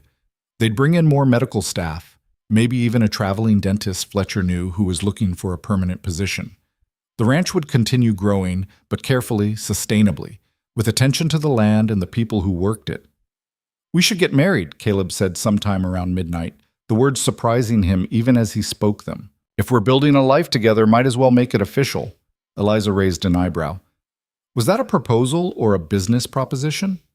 Both? Neither? He laughed at himself. I'm bad at this, remember? But yes, Eliza Hart, I'm asking you to marry me. Not because it's expected or because we need to for appearances. Because I want to wake up every day knowing you're building this future with me. Because you make me braver and smarter and more alive than I've been in 3 years. Because I love you, and loving you doesn't diminish what I had with Margaret. It honors it by proving I learned what she taught about partnership and trust. Well, Eliza said softly, when you actually try at emotional conversations, you're surprisingly good at them. She took his hand, her grip strong and sure. Yes, Caleb Rourke. I'll marry you. But I'm keeping my name professionally. Dr. Eliza Hart has a better ring than Dr. Eliza Rourke. Sounds like you've been thinking about this. I've been thinking about a lot of things. Mostly how to convince you to stop being noble and sad and start being alive again. She leaned against him, comfortable and right. Figured if I fixed your ranch and saved your life and threw dynamite for you, you'd eventually notice I was interested. They were married in August, a small ceremony with the ranch community gathered. Sam as best man, Fletcher officiating as deputized by the territorial magistrate, and half of Carbon County in attendance. Nothing fancy, nothing elaborate, just honest vows spoken under Wyoming sky with the ranch stretching out behind them. I promise to stand beside you, Eliza said during the ceremony, her voice carrying clearly. Not behind, not in front, beside. Partners in everything, building something that matters. Fighting for what's right even when it's hard. That's what marriage means to me. Choosing every day to be on the same side. I promise to keep living, Caleb replied, his own vows simpler but no less meaningful. To honor what I've lost by embracing what I've found. To trust you with my fears and my dreams. To remember that strength comes from standing together, not standing alone. Margaret taught me that, and you've reminded me of it every day since you walked into my barn and refused to leave. Sam produced the rings, simple gold bands that Caleb had purchased in Rawlins with some of his restitution money. They exchanged them, and when Fletcher pronounced them married, the cheer that went up could probably be heard in the next county. The celebration lasted into the night, the ranch transforming into a festival ground. Food appeared from everywhere, ranchers bringing dishes, townspeople contributing supplies, someone producing a fiddle that led to dancing. Caleb found himself pulled into conversation after conversation, each person wanting to offer congratulations and share how the ranch's transformation had inspired their own changes. You gave us hope, one rancher told him, slightly drunk and sentimental. When hail went down, when you proved that justice could win, it changed things. Made us believe the frontier could be more than just survival of the meanest. That right actually mattered. Later, dancing with Eliza under strings of lanterns Sam had hung, Caleb felt peace settle over him like a blanket. This was what Margaret had wanted, not a monument to loss, but a living, growing testament to what they'd started together. The ranch thrived. The community flourished, and Eliza's presence had catalyzed it all. "What are you thinking?" Eliza asked, reading his expression. "That I'm grateful. That 3 months ago I was hours from losing everything, and now I've gained more than I imagined possible. That you're the most remarkable person I've ever met, and I still can't quite believe you decided to stay. Where else would I go? Everything I need is here." She smiled up at him. "Though I have been thinking about expansion possibilities. The clinic's already doubled in size. Not the clinic, the ranch. There's good grazing land opening up in the Northern Territory, and with our capital base and reputation, we could secure it before anyone else." Her eyes gleamed with familiar calculation. "We could run cattle operations over 2 counties, establish supply lines that benefit all the ranchers in the cooperative, really build something that changes the whole regional economy. You're incorrigible." "I'm ambitious. There's a difference." But she was laughing. "Besides, you love that I'm always planning 10 steps ahead. I love that you're always beside me, planning anything at all." Caleb pulled her closer. "Though maybe we could enjoy being married for more than 6 hours before plotting the next expansion." "I suppose that's reasonable." She kissed him, quick and warm. "But tomorrow, we're definitely discussing the Northern Territory opportunity." Fall brought new challenges and new triumphs. The medical clinic treated its 500th patient, a milestone that Fletcher insisted required celebration, and Eliza dismissed as just numbers. The ranch sold its first major cattle shipment to buyers in Denver, the profit exceeding projections and validating Cartwright's investment. Sam was promoted to ranch foreman. Riley healed fully and took over breeding program management, and Thomas became the unlikely but effective head of community relations, organizing cooperative efforts between neighboring ranches. But the most significant change came when Eliza realized she was pregnant. She made the discovery while treating a patient with similar symptoms and spent a full day processing the news before telling Caleb. "I'm pregnant," she announced that evening over dinner, her tone suggesting she was still deciding how she felt about it. "About 8 weeks along, I think. Baby's due in early spring." Caleb's fork stopped halfway to his mouth. They'd discussed children in abstract terms, someday plans that always seemed distant, but this was immediate, real, and suddenly overwhelming. How do you feel about that?" "Terrified, excited, uncertain if I can be a mother and a doctor and a ranch partner simultaneously." She met his eyes. "But also ready. I didn't think I wanted this. Children seemed like complications I wasn't equipped to handle. But now that it's happening, I realize I do want it. Want to build a family with you, raise a child who knows what it means to fight for things that matter." "Margaret and I tried for years," Caleb said quietly. "She wanted children so badly. It never happened, and I think part of her grief about dying was knowing she'd never be a mother." "I know. Fletcher mentioned it once. Wondered if trauma or stress had affected fertility." Eliza reached across the table, taking his hand. "This doesn't diminish that loss, Caleb, but maybe it transforms it into something else. Margaret wanted children on this ranch. Now there will be children. Different circumstances, different mother, but the same dream of family and continuity. She would have liked that." Caleb felt tears threatening and didn't try to stop them. Would have liked knowing the ranch she loved would have the next generation she wanted. The pregnancy progressed smoothly, Eliza continuing her medical work until Fletcher and every woman in 3 counties insisted she slow down. She reduced her patient load but remained involved, training a young woman from Rawlins named Sarah who showed aptitude for nursing. The clinic continued operating at full capacity, proof that the medical infrastructure they'd built had grown beyond any single person. Winter came hard that year, testing the ranch's preparations. But unlike previous winters that had devastated Caleb's operation, this time they were ready. Adequate supplies, proper shelter, experienced hands who knew how to manage cold weather challenges. They lost only 3 head of cattle, normal attrition, not the catastrophic losses that had once nearly destroyed them. On a cold February morning, with snow piled high and the world turned white and quiet, Eliza went into labor. Fletcher had been staying at the ranch for the last week, anticipating the timing, and he and Sarah transformed the bedroom into a functional delivery room with practiced efficiency. Caleb was banned from the actual delivery. "You'll just pace and worry and get in the way," Eliza told him between contractions, so he spent 12 hours in the kitchen with Sam, drinking coffee and slowly losing his mind. "She'll be fine," Sam said for the 100th time. "Woman who can throw dynamite and perform surgery can handle childbirth." That's not how biology works. But it's how determination works, and Miss Eliza's got that in spades. Just after midnight, Fletcher emerged looking exhausted and triumphant. "You have a daughter, healthy, loud, and already looking imperious. Mother's doing well, tired but strong. You can go in." Caleb entered the bedroom to find Eliza propped against pillows, sweaty and exhausted, and holding a tiny wrapped bundle.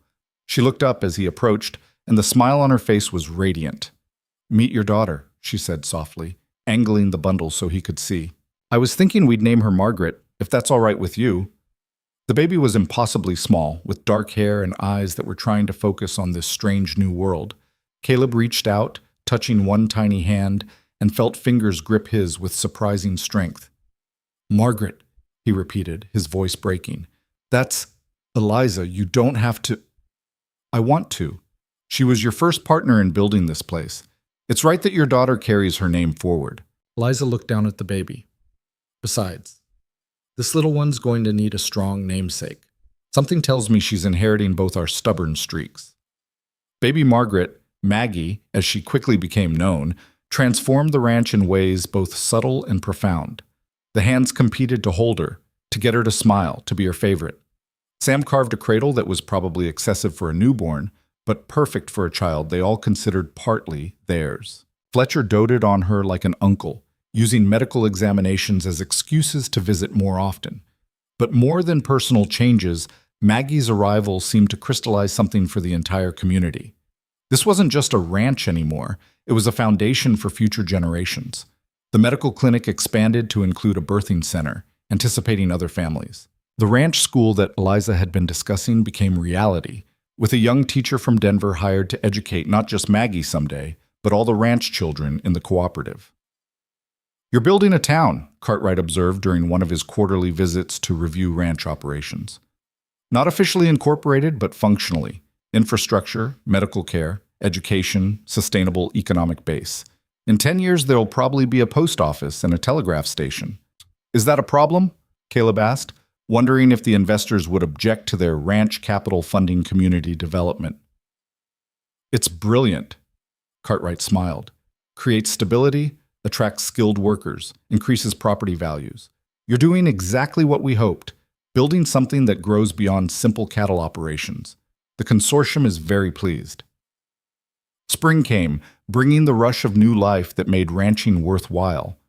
Calves were born healthy and numerous. The breeding program Riley had developed was showing measurable improvements in stock quality.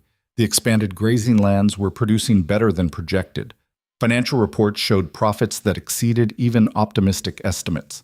But the real triumph came when the territorial governor visited in early summer, drawn by reports of the medical clinic and the cooperative ranching model. Governor Sullivan spent 3 days touring the operation, meeting with community members, and asking detailed questions about how they'd built such a successful enterprise in just over a year. "What you've created here is remarkable," he told Caleb and Eliza at the end of his visit. "A model for how the frontier can develop sustainably. Not exploitation and extraction, but building genuine communities with infrastructure that supports human flourishing." He paused. "I'm putting together a territorial commission on rural development. Would you both be willing to serve? Share your experiences? Help shape policy for other regions?" Caleb looked at Eliza, saw his own surprise reflected in her eyes. "Governor, we're ranchers and doctors, not politicians." "Exactly why I want you. I've got plenty of politicians. What I need are people who've actually built something, who understand the challenges and opportunities of frontier life. You don't have to move to Cheyenne. We can meet here quarterly, accommodate your schedules." Sullivan looked around at the thriving ranch. "This matters, what you've built. It deserves to be replicated." They accepted, more out of sense of responsibility than desire for political involvement. But the commission work proved surprisingly rewarding, connecting them with other communities facing similar challenges, sharing strategies that had worked at the Rourke Ranch, learning from others' innovations.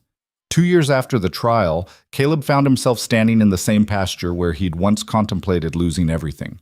But instead of 50 head of struggling cattle, he now surveyed 200 healthy animals across 3 properties. Instead of a failing operation, he managed a thriving enterprise that employed 20 hands and supported their families.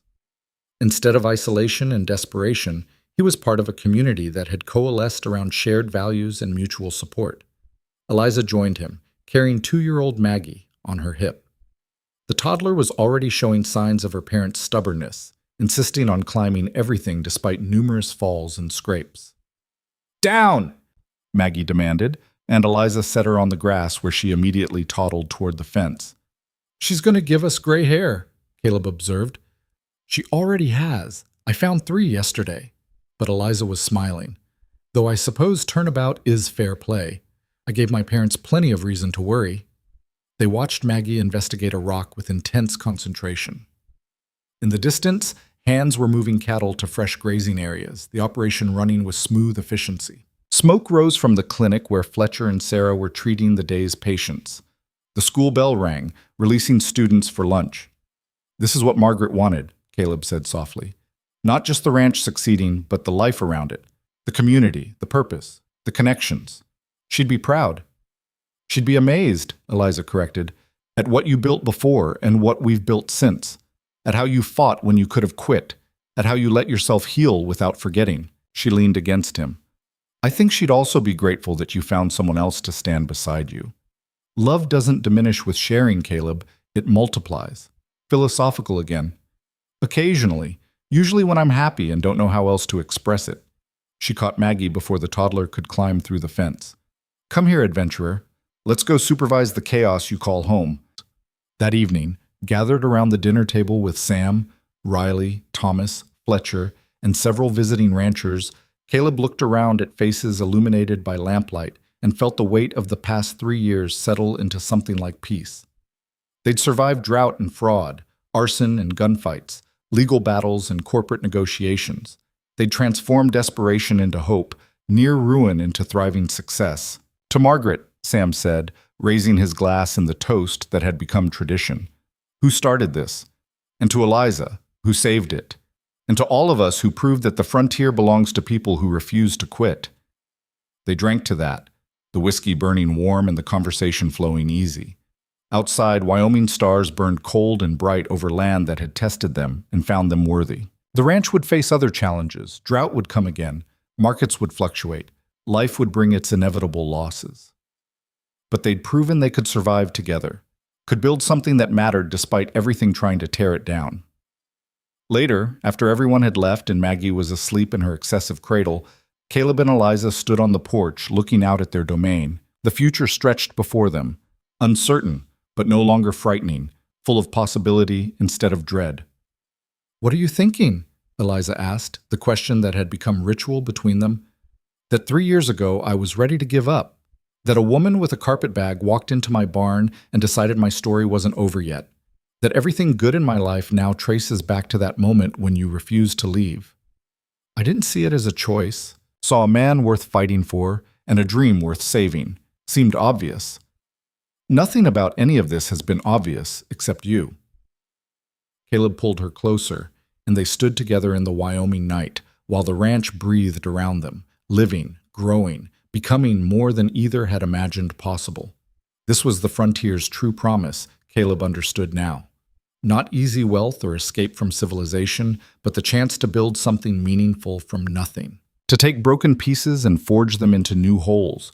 To fail and fight, and ultimately create communities bound together by shared struggle and mutual care. The widow's ranch that had nearly died was now a beacon, proof that determination and partnership could overcome corruption and catastrophe. The woman who'd arrived with only a carpet bag and dangerous skills had become a doctor serving hundreds and a partner building a legacy. And the rancher who'd been ready to surrender had learned the most important lesson the frontier could teach. Strength came not from standing alone, but from knowing when to accept the help of people brave enough to stand beside you. In the darkness, a coyote called and cattle stirred. Inside the house, Maggie murmured something in her sleep. The ranch settled into its nighttime rhythms, and Caleb Rourke, widower, fighter, survivor, felt something he hadn't felt in 3 long years. He felt home,